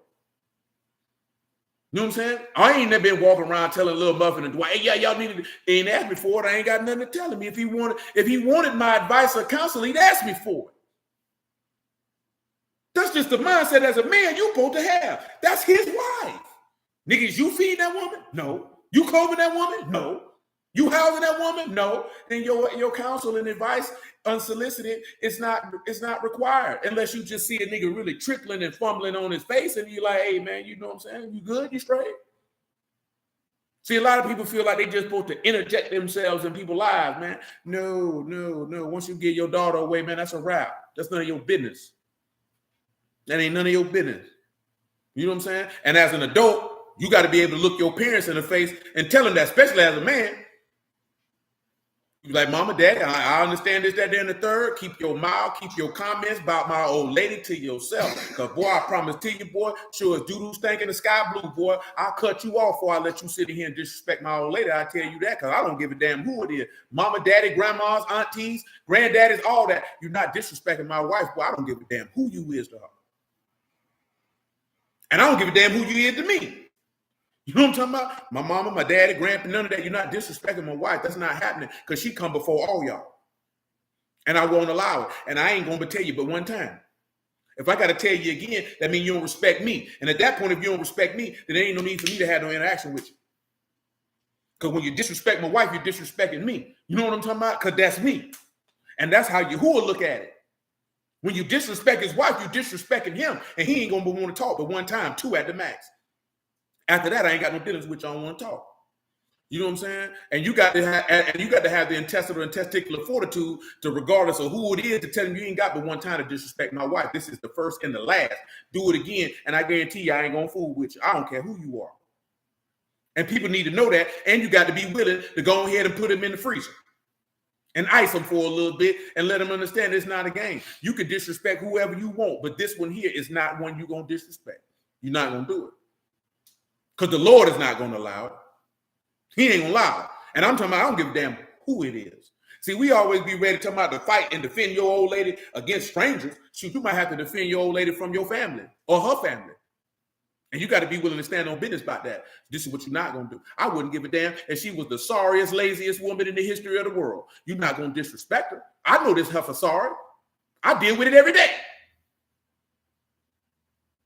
Now, if you come and tell me, baby, that's a sorry woman you got there, at least you said it to me in private. I can deal with that. But don't disrespect me in the open. Don't do that. We're not going for that because I'm going to check you. You know what I'm saying? Now, if you as my old lady disrespect me in public, I'm going to check you in public. I'm not going to wait till you get to the house and that enforce in your mind that you can disrespect me openly in front of company. Oh, no. That's not what's going to happen. I'm going to go, since you want to disrespect openly, I'm going to check you openly. And I guarantee you I can be way more disrespectful than you could ever imagine. Because you ruined in my face. Ain't that what the Lord said? You got my name bad. Why you think he checked you in the open? Didn't he say you'll be taken in front of these nations and he make you a byword in the proverb? Because you disrespect him openly. He didn't check you in secret. He checked you in front of everybody. You know what I'm talking about? Praise the Lord, man. He checks you in front of everybody. You got to let that resonate in your mind. You know, everybody don't have them problems. That ain't for those of y'all who ain't got them problems or that thought process, but you got to know that, man. That's your old lady, man. Would you let somebody come disrespect your children? Well, guess what? Your old lady put her life on the line to have your children. So you going to let somebody disrespect her and she was willing to die to replicate your DNA? I wouldn't put her life on the line to make sure your DNA was on this earth. And you going to let somebody disrespect her? Man, you crazy as hell. You know what I'm talking about? That don't even make common sense. What you married her for? That don't even make sense. Because the Lord's not going to do it. And I'm talking to them. You got to know the Lord not going to do it. He ain't finna let nobody disrespect his old lady. He don't care who it is. Do you know how many people this man checked and straightened for disrespecting his old lady? Do you understand the wrath that Esau is going to catch for disrespecting his old lady? Didn't we just read Ezekiel 35? That man said he's going to come through and he's going to spill these people blood for disrespecting his old lady. He ain't with it. Where we at, Sid? You done with Matthew 27? Yeah. The envy part, yeah, we good with that. Come back to what it is. Leviticus 19:32. I think there's... Daniel 7? Yeah. Get Proverbs 16:31. I think Darius put that in the chat.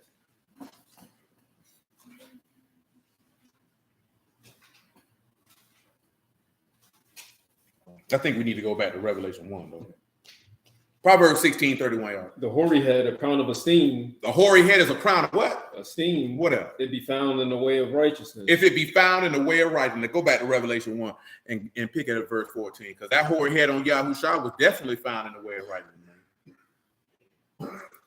His head and hair is white like wool, as white as snow. White His as eyes as a flame of fire, and his feet like unto fine brass, as it was burned in a furnace.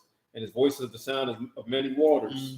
And he had in his right hand 7 stars, and out of his mouth went a sharp 2-edged sword, and his countenance has the sunshine in his strength. And when I saw him, I fell at his feet as dead. Remember, right? That's good. You remember that Ecclesiastes, man? Wisdom causes a man's face to shine. That skill in war, that fear of Yahuwah, which bring that skill in war, it make a man's face shine. Because in him was light, and the life was the light of men.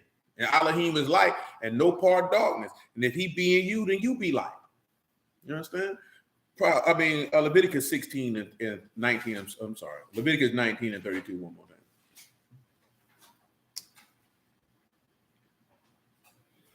time. Shoot. Wisdom, my G, man, it's just the skill to know what to do and what not to do.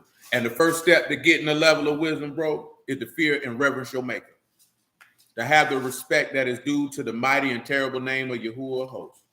You know what I'm talking about? That's the first step to developing wisdom, bro. You shall rise up before the hoary head and honor the face of the old man and fear your Elohim, I Yahuwah. You know what that means when he say you're going to rise up before the hoary head? Now go to John 5 and 25. Same thing we started off with when we read Daniel 12. This is what he means when we talking about rising up in front of the hoary head. John 5:25. Truly, I say unto you, the hour is coming, and now is. When the dead shall hear the voice of the Son of Elohim, and they that hear shall live. And they that hear shall live. Have lived life in himself, so have he given to the Son to have life in himself, and have given him authority to execute judgment. Because he is the Son of Man. Marvel not at this, for the hour is coming. Don't be amazed. In the which all that are in grave shall hear his voice. Everybody in the grave gonna hear his voice. Go ahead. Come forth. They that have done good unto the resurrection of life, they that have done evil unto the resurrection of damnation. I can of my own self do nothing. As I hear, I judge, and my judgment is just. I seek not my own because will. I don't seek my own will, but I seek the will of him that sent me. But notice that he said everybody gonna come up, they're gonna rise before that hoary head, just what you seen in that Daniel 7. I got you, man. Exodus 28:4. One more time. I forgot we got a split video, so I'm looking at the time. And then I'm looking at this one here. And I think we at about 2 hours. I know we got a little late because that laptop was acting crazy. And I had to finish my meal. Exodus, I got you. Exodus 28:4. And these are the garments which they shall make a breastplate, which we discussed. That's in Ephesians 6. And an ephod, and a robe, and a broidered coat, and a mitre, and a girdle. And they shall make Kadash garments for Aaron your brother and his sons, that they minister unto me in the priest's office. And they shall take gold, blue, purple, scarlet, fine linen. And they make the ephod, gold, blue, purple, scarlet, fine twined linen with cunning work. Tell them what twined linen is, man. It should be a separate word. It might not be. Yeah, fine twine is one word. And then Fine twined. Shazar, to twist, to be twisted. See that again, going with that broidered or that plaited or that work. Now this is referring to the ephod. Tell them what an ephod is for those that don't know. Dang, boy, we got Yes, ephod, a priestly garment. priestly Shoulder cape or mantle, outer garment. it's outer garment. And I just realized that, boy. Now we got 3 children in double digits. You know what 3 children in double digits? He don't know. Well, got Michael. Mm. Got Dwight's daughter. Hey, you just gonna call my Stanks his daughter? She got a name. You got too many of them, man. I get them all mixed up. Dang. I understand. Leah. I mean, it get like that, because I ain't gonna lie to you.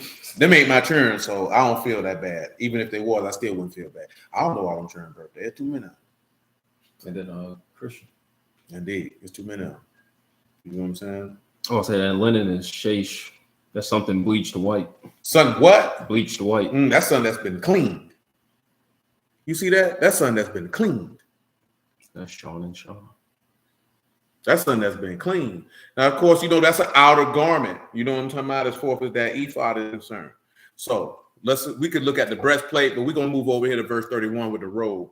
I ain't going to deal with the breastplate because we're really focusing on the robe and the mitre, if we would. So you got Exodus 28:31. And you shall make the robe of ephod all blue. There shall be a hole in the top of it, in the midst thereof. It shall be binding of woven work round about the hole, as it with the hole of a habergeon, that it be not rent. So this garment can't be what? Can't be torn. Why is this important that it can't be torn? Because no man can pluck them out of my Abba's hand, because all that are Abba's are mine.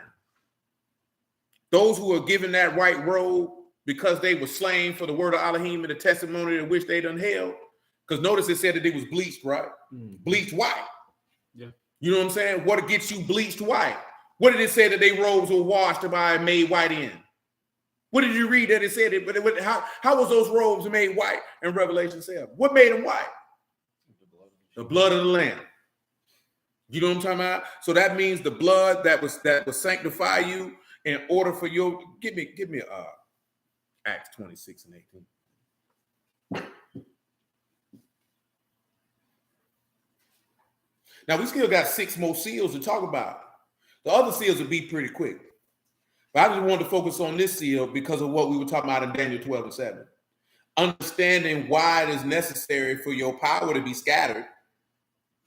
Why this man is going to overcome the saints, because it is for your perfection and your ability to serve this man in the priest's office in his kingdom and to stand before his throne and minister to him day and night. Because according to your law under the priesthood of Aaron, only Aaron's progeny could do this, or only the Levites could do this. But under the priesthood of Melchizedek, there is no tribe affiliation that can cease from you being a priest and to minister before his throne forever. And that's a beautiful thing. That is a beautiful thing. And you have to be willing to die for the word of Elohim and the testimony of which you hold in order for your robes to be made white, to be bleached by his blood and made white by blood. Where you at, sir? You said Acts 20 and 16. Act 26 and 18. Acts chapter 26 and verse 18. Listen to it.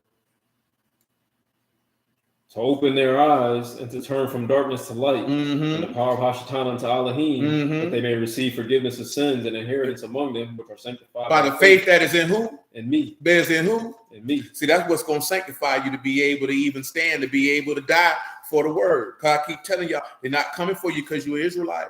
They're not coming for you because you're brown skinned. They ain't coming for you because of no melanin. They're coming for you because of the word of Elohim and the testimony of Yahushua, which you hold. This man is going to be telling people he God, and you're going to be saying he isn't. That's a threat to his authority, rule, and power. You're going to have to die for that. You're going to have to die for that. And you have to be resolute to know that you're willing to do that. Most of these people who dealing with the word, they're not ready to do that because nobody is telling them that that's what's going to happen. They got you thinking that when things go down, ain't nothing going to happen to you. Or nobody is telling anybody how the book says that this man is going to overcome the saints and kill them. Ain't nobody telling nobody that those who testify Yahushua are going to be killed for that witness. This man said clear as day that you'll be hated by all nations for my name's sake. Not because you Israelite, and people don't care. They don't care. As much as you want them to care, they don't. They don't care. They're not killing you for that. That's not a threat to them. But when this bald-headed Edomite stand out here and say he God because he has a hatred for you in the covenant made with you, in the blessing that your father gave you because he felt like he was supposed to get it, it literally said in Ezekiel, in Genesis 27, that this man is going to come with the sword. This man literally said, man, after I get finished being sad for my daddy, I'm going to kill my brother. See, we don't, and again, and just have to reiterate that. If you get in the comment section to come at me later talking about is Esau the white man, I'm not going to answer you. I'm not going to answer you. I'm not going to entertain none of that. I don't give a damn about none of that. I know that Esau is my brother. I know that Esau believed that he should have had the blessing that Rebekah told Jacob to put on them goat hairs that was his because that's what Yahuwah told her. And I know that this man is envious over this blessing and has held a perpetual hatred against his brother and against Yahuwah from the day that he didn't get the blessing. And I know Ezekiel 35 tell me that this man is going to kill you because of this, and all because of his envy. So when I see the beast standing up and saying he God and resurrecting from the dead, and he going to be telling people that he Christ, and people going to go for it, and you going to be standing up saying, no, you not. His envy against his brother is going to cause him to kill you because he hates your covenant, he hates your God, and he hates everything attached to him. Period, point blank. Because it's not about what these dudes out here telling us, man. This is not a racial matter. This is literally dealing with a hatred from antiquity and idolatry versus the worship, faith, trust in the living Elohim, Yahuwah of hosts is his name. That's what it's coming down to in the end. It ain't coming down to nothing else other than that. I don't care what these niggas talking about. The book say different. You know what I'm saying? And I ain't finna blow smoke up your butthole. I'm not gonna piss on you and tell you it's rain. I ain't finna lie to you. I'm gonna tell you what the words say. You can do what you want to with the information. You know what I'm talking about? But as for me and my household, oh boy, we standing on that, boy. I see clear day what it's gonna be and what it ain't gonna be. And boy, if Yahuwah permit, boy, we gonna die for his name. That's guaranteed. You know what I'm talking about? Because I'm not worshiping the devil, my G. I was a sinner for 28 years worshiping the devil unbeknownst. I'm talking about sure a dude who stank ain't finna get in the word and turn around and do it. Because I might as well have just kept on sinning at that point. If I'm going to get down to the crux and get to the end and go serve the devil, that's retarded. So you mean to tell, you know how many brews, I'm telling y'all, I've been telling y'all this for a long time. You know how many brews going to follow the beast, man? Probably about 95% of them. You know what I'm talking about? 95% of the brews you see on Facebook, 95% of the brews you know on Instagram, 95% of the brews you see on YouTube, 95% of the brews you see on Clubhouse. When this man died and resurrect from the dead and say he God and go to work in signs and wonders, because these boys don't know the testimony of Yahushua, they're going to worship the devil and they're going to tell on you. You know what I'm saying? And I don't give a damn what none of them niggas think and say what I just said. I've been saying it for damn near a decade. I'm going to keep on saying it. These goofies is going to tell on you and they're going to worship the devil.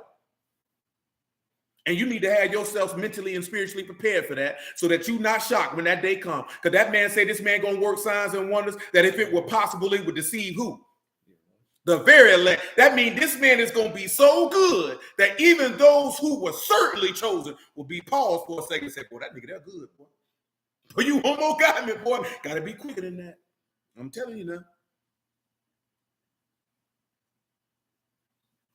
I know that's right. I'm just being honest with you now. That's what he said, right? That man said this man going to be so good. That's why I be pressing on y'all all these years to make sure that you understand and believe the witness of Yahushua HaMashiach so no man will deceive you. Because if you don't know that, I guarantee you, boy, you going to hell because you going to get deceived and you going to worship the devil. I guarantee you that. I put anything on that. You understand me? That's why he said, if it were possible, that's how good he is now. Get it for him, Civic. Shoot, what it is, Matthew 24, get it for him, man. Probably what it was, about verse 21. Somewhere in there, you will figure it out. I mean that, boy. I'm talking about, yeah. You got to know it. If you around here talking about law, statutes, and commandments, and we Israelites, you're going to get deceived. I can tell you that right now, because you ain't going to know your God to be able to know that this man is a fraud. You're going to fall for it. You're going to be like, oh, boy, Yahushua, Jesus, he done came back. Whole time, boy, you worshiping the devil, boy. Come on, man. Matthew 24. Tell me what verse 21 say. It's verse 24, bro. Give me 21. But then give me 20. Yeah. But pray you that your flight not be not in the winter, neither on Shabbat day. Mm-hmm. For then shall be great tribulation, such as was not since the beginning of the world to this time. No, nor ever shall be. And except those days should be shortened. Except those days should be what? Shortened. What's going to happen? There should no flesh be saved. Everybody would die. But for the elect's sake, those days shall be shortened. Just because of those who've been chosen by Yahuwah, them days going to be short. Then if any man pause. Remember what we read earlier in Daniel 8 that I've been telling you for years. What it say this man will have understanding of? That man going to have understanding of the gospel. This man going to be able to open up. Remember, we know Daniel 11 say he going to make intelligence. He going to sit down and teach the people. That's why you got to know the word. That's why I'm not with the arguing, fussing, debating that these niggas on, boy. It is entirely too serious to not understand that this man is going to open up the book and deceive people out of it. Man, one thing I know, man, even before I was in the word, man, I'm going to be honest with you. I knew the beast couldn't be no white man. Because I had an understanding then that if you saying that the people of color, the original man and all that type of stuff, I can't see us following the white man. Can't see it. I don't care how much you think slavery, can't see it. So when I got in the word, I knew Esau couldn't be no white man because I can't see no black folks following no white man. It got to be somebody who you identify with. You know what I'm talking about? He has to closely in line with the truth. See, I told you before, right? A blatant lie, bring it here. A blatant lie is not, it's Obama ain't nobody. Niggas just want Obama to be somebody because Obama ain't nobody but a sweet booty crackhead. You know what I'm talking about? That's all it is. He like to smoke a little crack and take it from the back. That's about it. You know what I'm talking about? So, hold on, give me a second, get the thought back right. So, a lie, like a bold-faced, blatant lie, ain't really going to deceive nobody. You just really got to be a simpleton to just look at something and see it's a bold-faced lie and go for it. The best lies have truth mixed with it because it blurs the lines of falsehood and reality.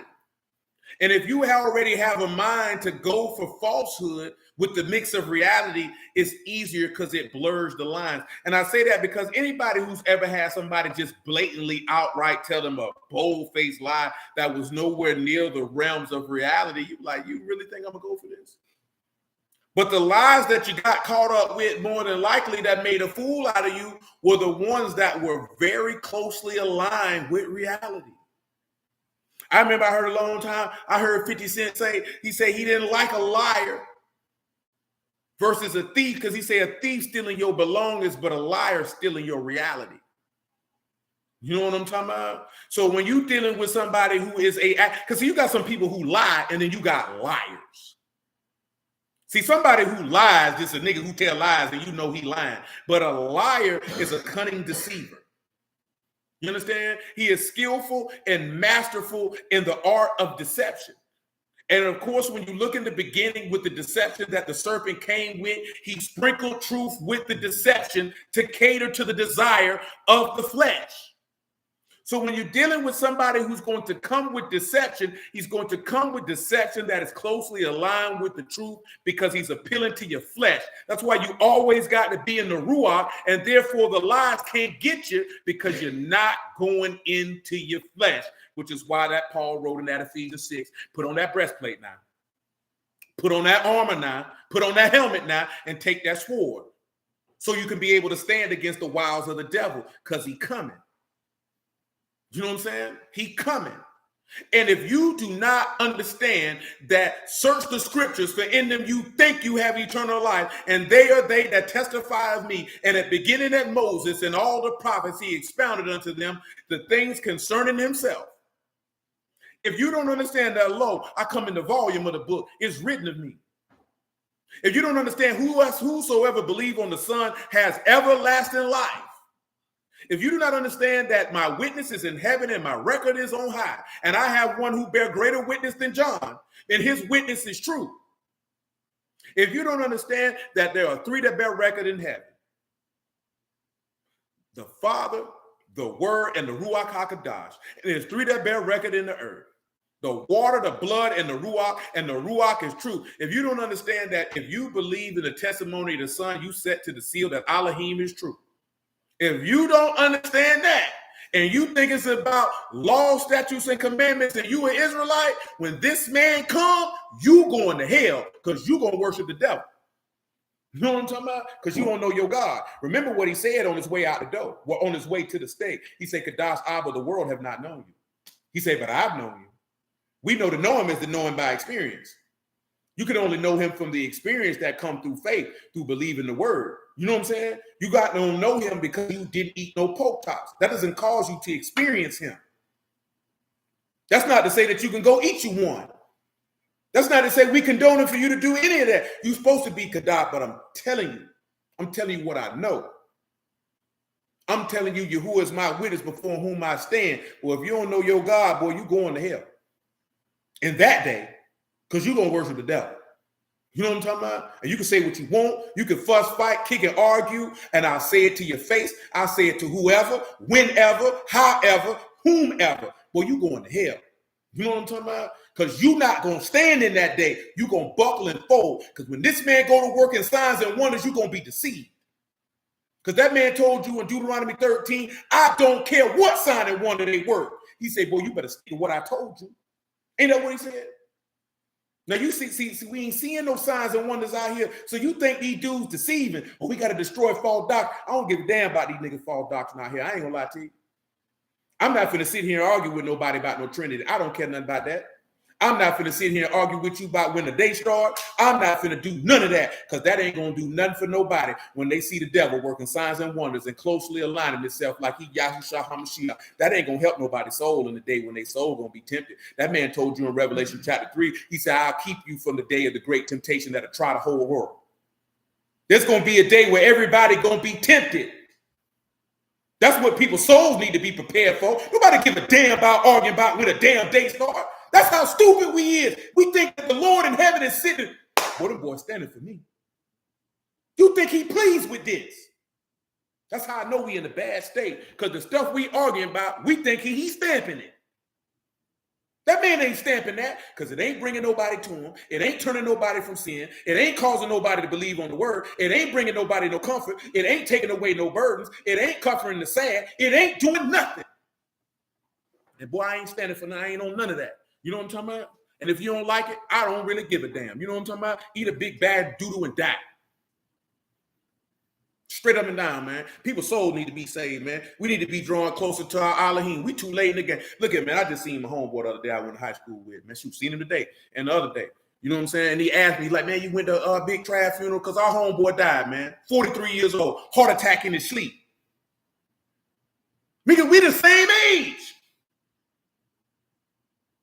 You understand me? This man was 43 years old, man. He's gone. You understand?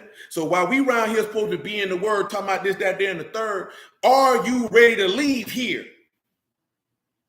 Where's your soul going to be when you leave here? He didn't know he was dying that night. He didn't know he was dying that day. That man died on the baby birthday.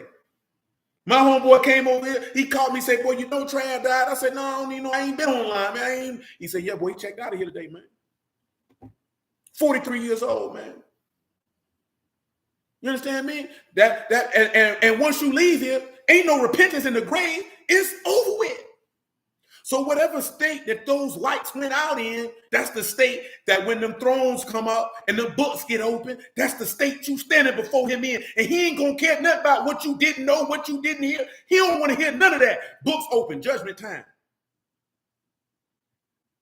Man, you got to make sure you got this man's spirit in you, man, and your soul saved. You can't be around here on this stuff these boys on, man. It's too serious. It's too detrimental to your soul to be concerned with nothing that's not going to save it. Because if you ain't in this to save your soul, what you in it for? What you doing this for?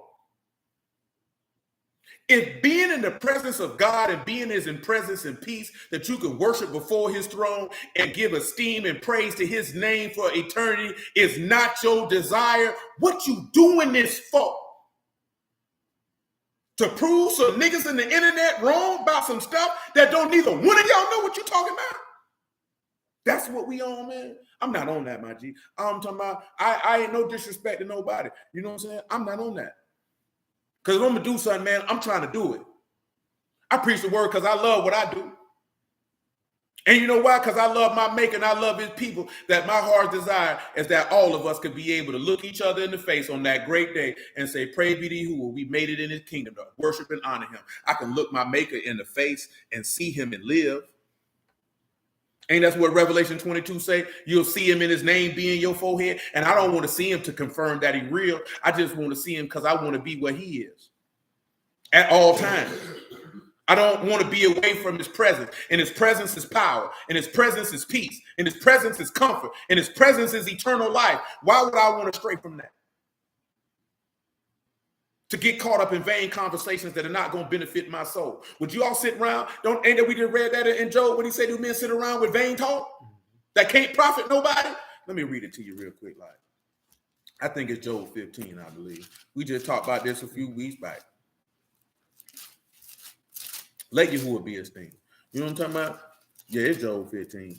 Is it Job 15? Yeah, it is. Job 15 and 1. Then answered Eliphaz, the Temanite, should a wise man utter vain knowledge and fill his belly with the east wind? Should he reason with unprofitable talk or speeches wherewith he can do no good? So if you say you are what? A wise man, why are we uttering worthless information? Why are we sitting around here with unprofitable talk that can't do no good? What's the purpose in that? That means we can't be wise then. That don't make sense. That don't make sense. It don't make sense. So that means that everything that we're supposed to be discussing is supposed to be profitable to the hearer. That means there's supposed to be some gain, some benefit to everlasting salvation that the person can take from the words that you're speaking when you're speaking in the name of Yahuwah. And if the only thing we can take is, well, you won that debate, well, you slaughtered that doctrine. Come on, bro. That's for us. That's not for the Lord. That's not for the people. That's for us. And that ain't no profit. Truth be told, that junk is lame. You know what I'm saying? And I ain't disrespecting nobody. I've been talking like this for years. I'm a regular dude. All our people in our congregation ain't regular people. They don't participate in these internet battles and conversations that brothers are accustomed to. They don't even know these things exist. They don't care. You'll see people have whole lessons just basically based off of trying to refute somebody else's teaching versus teaching something that's going to save everybody. Who cares what he teaches? These people wouldn't even know what he was teaching until you told them. Come on back to Exodus 28. You want me to finish on Matthew 24? Oh, yeah, my bad. Matthew 24. What verse? 22. Matthew 24 and 22. Jedediah said, I already knew because see, Jedediah said he used to roll with Gino. Now, see, Gino liked to debate. But I know some things Gino not going to mention because he just going to come preach the word. Whatever he finna preach, that's what he finna preach. He ain't finna be making no sermon based off what these people over here talking about. If he gonna tell you what somebody talking about, it's because he finna debate on what he talking about. And really, the stuff I done already seen Geno Jennings debate about is niggas sinning and that they not supposed to be sinning. Because that's what people got a problem with, is when somebody talk about not sinning. You know, you dealing with Bruce, we just like to debate whatever. You know what I'm saying? We'll find it.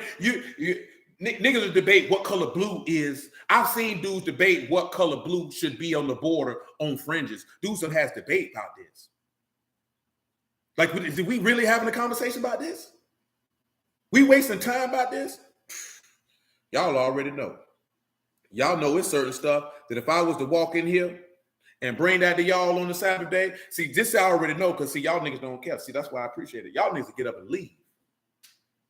You know what I'm talking about? And you know what I tell you? You ought to deal. You know why? Because your soul on the line. And your whole week, you going through thinking about a piece of information that can strengthen your connection to your maker. I don't want to hear this stuff. What's going to make me a better man tomorrow? So I can take that information on top of the information that I already had, and I can be a better man, y'all willing, the day after that. So I can be a better servant, a better brother, a better husband, and a better son of Elohim. So I can be a better wife, a better sister, a better daughter, and a better daughter of Elohim. That's what the objective should be, is how can I be better tomorrow than I was today? How can I get closer to Yahuwah today than I was the day before? How can I perfect myself in the faith? How can I purge myself of the things that are ready to die? See, we don't like to talk about stuff like that. It make it uncomfortable, don't it? Mm-hmm. We'll talk about a nigga boo-booing in the wilderness, though. Come on, Matthew 24 and what, 22? Mm-hmm. Go. And except those days should be shortened, there should be no flesh be saved, but for the elect's sake, those days shall be shortened. Listen to him. Then if any man shall say unto you, lo, here's Mashiach, or there, believe not. Don't believe it. For there shall arise false Mashiachs and false prophets. And they gonna do what? Show great signs and wonders. And what's gonna happen? And so much, if it were possible, they shall deceive the very elect. This man said they gonna sow so many. He said false who? Mashiachs. False prophets. False Mashiach. Y'all got to understand that the man of sin is going to present himself as an anointed one. He is going to try to mimic Yahushua's life to the T. And what we've been able to ascertain from examining the text is that when the beast gets the deadly wound and is healed, what time of year is going to be? What's going to be going down? You know what's going to be going down?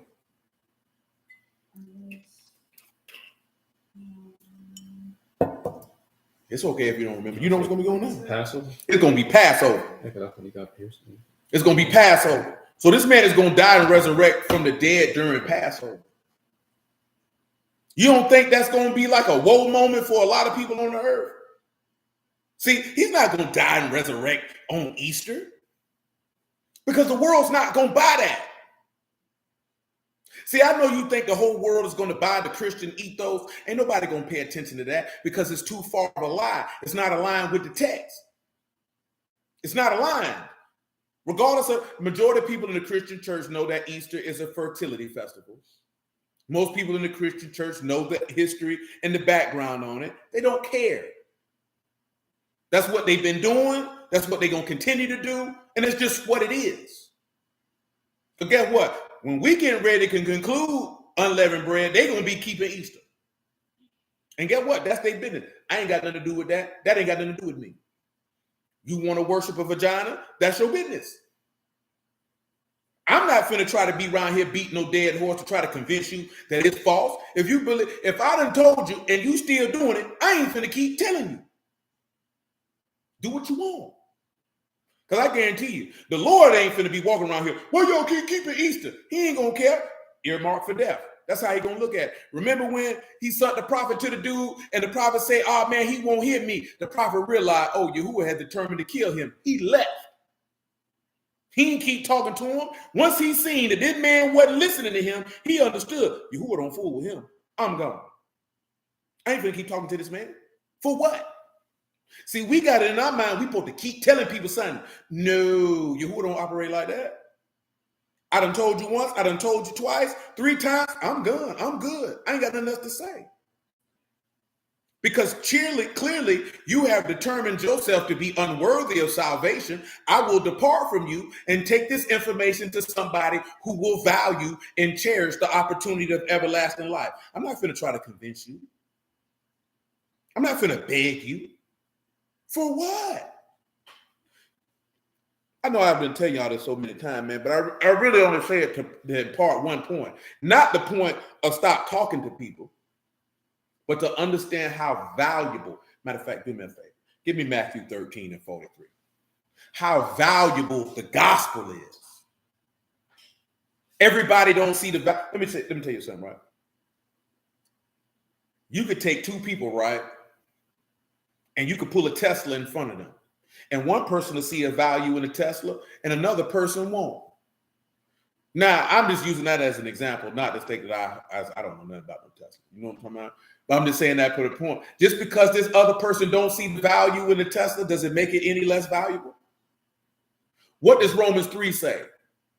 So what if some did not believe? Does that make the faith of Elohim of none effect? Elohim forbid. So just because this person doesn't see the value in it does not mean that it is not valuable. That means they just can't see it. And it's not your job to make them see it, because you can't make them see it.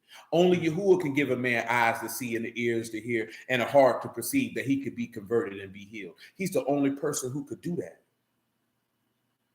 Once the word is given, that's why he say, he that have what? Ears to hear, let him hear. Because if you got ears to hear, then you got a heart to believe. And if you got a heart to believe, then you got a heart that can be converted. And you can make you a new heart and a new spirit. If you don't have ears to hear, guess what? He that is of Elohim hears Elohim's words. He said, you hear them not because you're not an Elohim. That's a harsh reality. See, y'all have mercy on this soul. Here's a chick, the girl who do my help. You know what I'm saying? I've known her over half her life. She was dealing with this dude. He ended up getting killed a few years back, man. Girl stabbed him to death. I think probably because he liked to put his hands on women, and he earned them one. He put his hands on the right one, and she went ahead and put him where he wanted to go. You know what I'm talking about? Because see, sometimes dudes be putting hands on women, boy, and sometimes, boy, some of the women get fed up with that, or you to put your hands on the right one, and she gonna give you what you're looking for. You know what I'm saying? But in this instance, he kept putting his hands on that woman. That woman got tired of that. And I know he did that because he used to put his hands on my homegirl. You know what I'm talking about? And baby stabbed him up. Guess what? He earned that. I ain't gonna look at her like, she shouldn't have did him like that. He should have kept his hands to himself. Because if he kept his hands to himself, she would have been moved to end his life. You know what I'm talking about? Because you kept putting your hands on people. Keep your hands to yourself. You ain't got no business putting your hands on no woman. You got to put your hands on a woman. She ain't the woman for you. You know what I'm talking about? That means you need to go. That means that means there's something wrong with you as a man. If you stay in a situation and circumstance with a woman who you feel like you need to put your hands on, that means you don't have the emotional or mental capacity to think in any level as a man, because you are allowing someone else to move you to the point of wrath instead of extricating yourself from that situation and circumstance. Because ain't no woman gonna press my buttons to the point that I'm finna be beaten up on her and then be laid up in the bed with her the next day. Clearly, this is not somebody I need to be with if I feel the need to become physically violent with this person. Because that means this person is making me very, very angry. And it also means that I must be a fool, because anger rests in the bosom of fools and wrath work not the righteousness of Elohim. So therefore, I must be a fool and extremely stupid by continually doing this.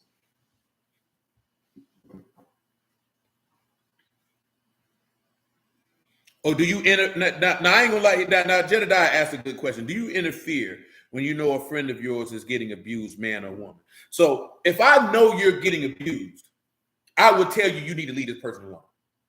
You need to get away from them. You know what I'm saying? Now, I done told y'all this before. If you keep getting, because see, I done seen this in real life. Don't call me about no dude putting his hands on you and then you finna go back to him. Because I hope he kill you. You know what I'm talking about? Because see, I'm not finna go to jail, and I ain't finna get killed for doing something to somebody who you finna keep messing with, because I've seen that with my own two eyes as a young man. You know what I'm talking about? I've seen a woman, he beating on me, and they went around there and they Molly hopped this dude, they Mardi Gras this dude, and she called the police on her people and got them locked up and was right back in there with the dude, and he beating on her again.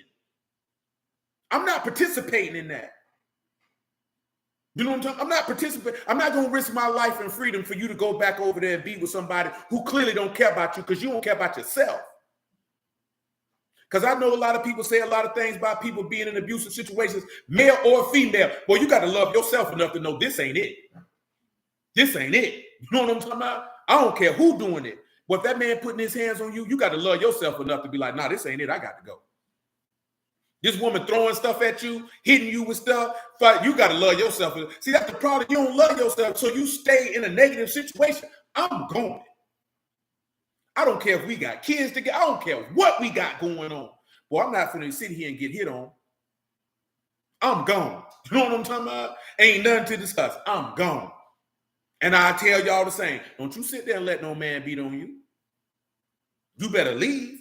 You know what I'm talking about? I'm not going to tell you to sit there and stay in no house with no dude who putting his hands on you. You know what I'm talking about? Because that nigga don't love you. Surely the love of God is not in him.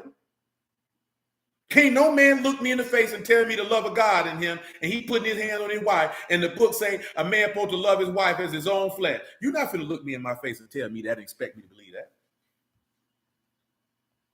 You're not finna look me in. I don't believe that. I don't condone that. You know what I'm saying? I'm not on none of that. You know what I'm saying? You need to slide. And let's not act like some of these women don't put no ooh-wops upside niggas' heads, because they do. And if you sit there and think it's cool for a woman to be putting her hands on you or emotionally manipulating you or whatever it is she's doing, and you stay around there, you get it. You need to get everything. You deserve everything you get, because you stupid. You know what I'm talking about? You stupid. Man, you don't put up with that, man. No, man, that ain't cool, man. You know what I'm saying? Don't do that. You got to put on sunshades to cover up your eyes because you looking like a raccoon. That ain't no way to be living. You sit here making excuses why he putting his hands on you. Because I ain't going to lie to you, man. I ain't going to lie to you. As harsh as this may sound, some people like that toxicity and drama and chaos in their life. That's why they stay around now. And I know a lot of ladies don't like to hear that, but it's the truth. Abuse is evil all the way around the board. You know what I'm saying? No matter how it comes and no matter who it comes from. But I'm telling you, male and females, it's a lot of people, they like them chaotic situations and circumstances. That's why they stay around now. You know what I'm saying? You got a lot of people who came from chaotic backgrounds and family situations. They think that's the way to live. They think that's love. They think that's exciting. You crazy as hell. That's not what he do. I can't do it. You know what I'm talking about? See, now my mama wasn't there married, so I ain't come in no house where people are yelling, arguing, screaming, fussing, fighting. I don't come from none of that. I particularly don't care to have that in my house. I don't want to do none of that. I'm not used to that. I ain't used to seeing mama and daddy arguing in the house. House quiet. Only nigga getting argued at is us for not cleaning the room. You know what I'm saying? You ain't washed the dishes. You know what I'm saying? Or you did this, that, and the third. You know what I'm saying? Because I knew that junk drove my auntie crazy. My auntie ain't like fooling with his nigga. You got to be in a less than peaceful home. And she grew up in a less than peaceful home. Nigga don't want nothing to do with that. Nigga don't want nothing to do with that. See, when you grew up in a less than peaceful home, it's only two things gonna happen. You're gonna do everything in your power to make sure your home never is like that, or you're gonna reproduce it. You know what I'm talking about? And most people reproduce it and they enjoy the chaos that comes from that. I don't want nothing to do with that. You know what I'm saying? And you know where that really come from? Because you don't investigate people childhood background, what they come from, before you get with it. That's why you're supposed to ask a woman. See, you be more worried about the how many penises been in a woman versus how her interactions with the men who she was with, how they went down, so you could get an idea how she interact with men, because that's the most important part. You know what I'm saying? Yes, her purity part is important, but you really want to understand what was the interpersonal dynamics between you and this man, because it's going to give you an inkling into her mindset and how she interacts with men.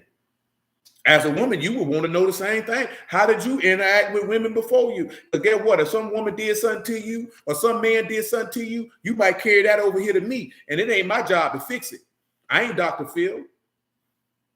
I'm not a licensed therapist or clinician. That's not my job. You know what I'm talking about? You need to get fixed. You need to go get fixed. That's not my job to help you through that. I can't love you through a damage that I didn't do. I can't heal you from a pain that I didn't cause. No, I'm not doing that. Some people don't like that. I don't care. I'm not doing it. You know what I'm saying? And some dudes get upset when women say they don't want to do it. She ain't wrong. Why should she do that for you? If she is in the right place mentally, if he's in the right place mentally, why would you want them to subject themselves to that? I know why. So that you can drain them of all their masculinity and femininity and ruin this person to where they stone cold crazy because they got to deal with your crap. Come on, man. We got to get off here. It's 11 o'clock. What you got? Say Matthew 13:43. Yeah, Matthew 13:43. Then shall the righteous shine forth as the sun in the kingdom of their Abba. Drop to 45. Again, the kingdom of Shamahim is like unto a merchant man seeking goodly pearls. What the When he 44 had say? found, What 44 say? that is, again, the kingdom of Shamahim is like unto a treasure hidden in a field. The kingdom of Shamahim is like a treasure in a what? In a field. What else? That which when a man have found, he hide. When he found it, he do what? He hide. He do what? He hide. See, when you find that gospel, when you find that dominion, he said the kingdom of Shamahim, right? So when you find the dominion of eternity, you hide it in your heart. It's valuable to you. It's precious. You keep it close. And for joy thereof, go and sell all that he had and buy that field. He say he sell everything he got and buy that field. He say, remember what the book say, buy the truth and do what? Sell it not. Also what? Wisdom and instruction. So this man say when he seen that, he forsook everything like we talked about in Luke 14. He gave up everything to have so he could be able to purchase that field. That's how valuable it was to him. See, some people will see that same gospel and they're not going to be willing to do the same because they counted the cost. I ain't got enough to pay. I don't see it that. I don't want it that bad. I don't value it like that. Come on, man. Again, the kingdom of Shamahim is like unto a merchant man seeking goodly pearls. Seeking what? Goodly pearls. And what he did after that? When he found one pearl of a great price, when he sold all that he had and bought it. He say he was looking for the word. And when he found it, he gave up everything he had for that one pearl. That's how valuable. So that's how the kingdom is, right? Again, we go back when we was ending on Luke 14 on Wednesday. When you see how valuable the word is to you, you'll give up everything you got for that one thing. When you don't see that it's valuable, you're going to be like that rich man. See, when Yahushua came to him and said, hey, man, he said, man, what I got to do to get eternal life? He said, hey, man, keep the instructions, man. Shalom, sis, shalom. So keep the instructions, man. He said, I've been doing that from my youth up. He said, I bet. You want to be perfect? Sell everything you got and follow me and you'll have treasures in heaven. He said, whoa, whoa, whoa, whoa, whoa, whoa, whoa. What you talking about? I don't find it that valuable. I don't find it that valuable. I see it. It look nice, but I don't value it like that. So I can't do that. See, we're looking at the material wealth that he had, but see, you have to turn around and look at it in this way. Your lust, your pride, your ambition, you know what I'm talking about? Your evil eyes, your blasphemies, your covetousness, your idolatry. You don't want to give all them things up for that precious jewel. You don't value it like that. Go ahead. Again, the kingdom of Shamahim is like unto a net that was cast into the sea and gathered of every kind. Every kind. Which when it was full, they drew to shore and sat down and gathered the good into vessels. But cast the old away. So shall it be at the end of the world. The Malachim shall come forth and sever the wicked from the just. Shall cast them into the furnace of fire. And there shall be wailing and gnashing of teeth. Yahushua said unto them, what he said? Have you understood all these things? You understood all these things? They say unto him, yea, Lord. Then said he unto them, the kingdom of Shamahim. Therefore, every scribe which is instructed into the kingdom of Shamahim is like a household, bringing forth out of his treasure new and old things, new and old. And it came to pass that when Yahushua finished these parables, he departed thence. That's good, man. Hallelujah for Yahushua, man. I let Big Boo pick what see what we'll do tomorrow. I still might come back and talk a little bit with the robe and the mitre, but I think y'all got the gist of that, though. You know what I'm saying? The parts with the robe and the mitre out the laws just to get a little spicy with it, you know, have a little fun, get some understanding on a whole nother level. Amen, brother Jedediah. You know what I'm talking about? But yeah, man. When you're dealing with that fifth seal and those men who was up under that altar and they were giving them white robe, because they were willing to stand. Same way you seen that robe, the original robe, that ephod, that thing was blue. But then it got bleached clean white. Got bleached from the blood of that lamb, man.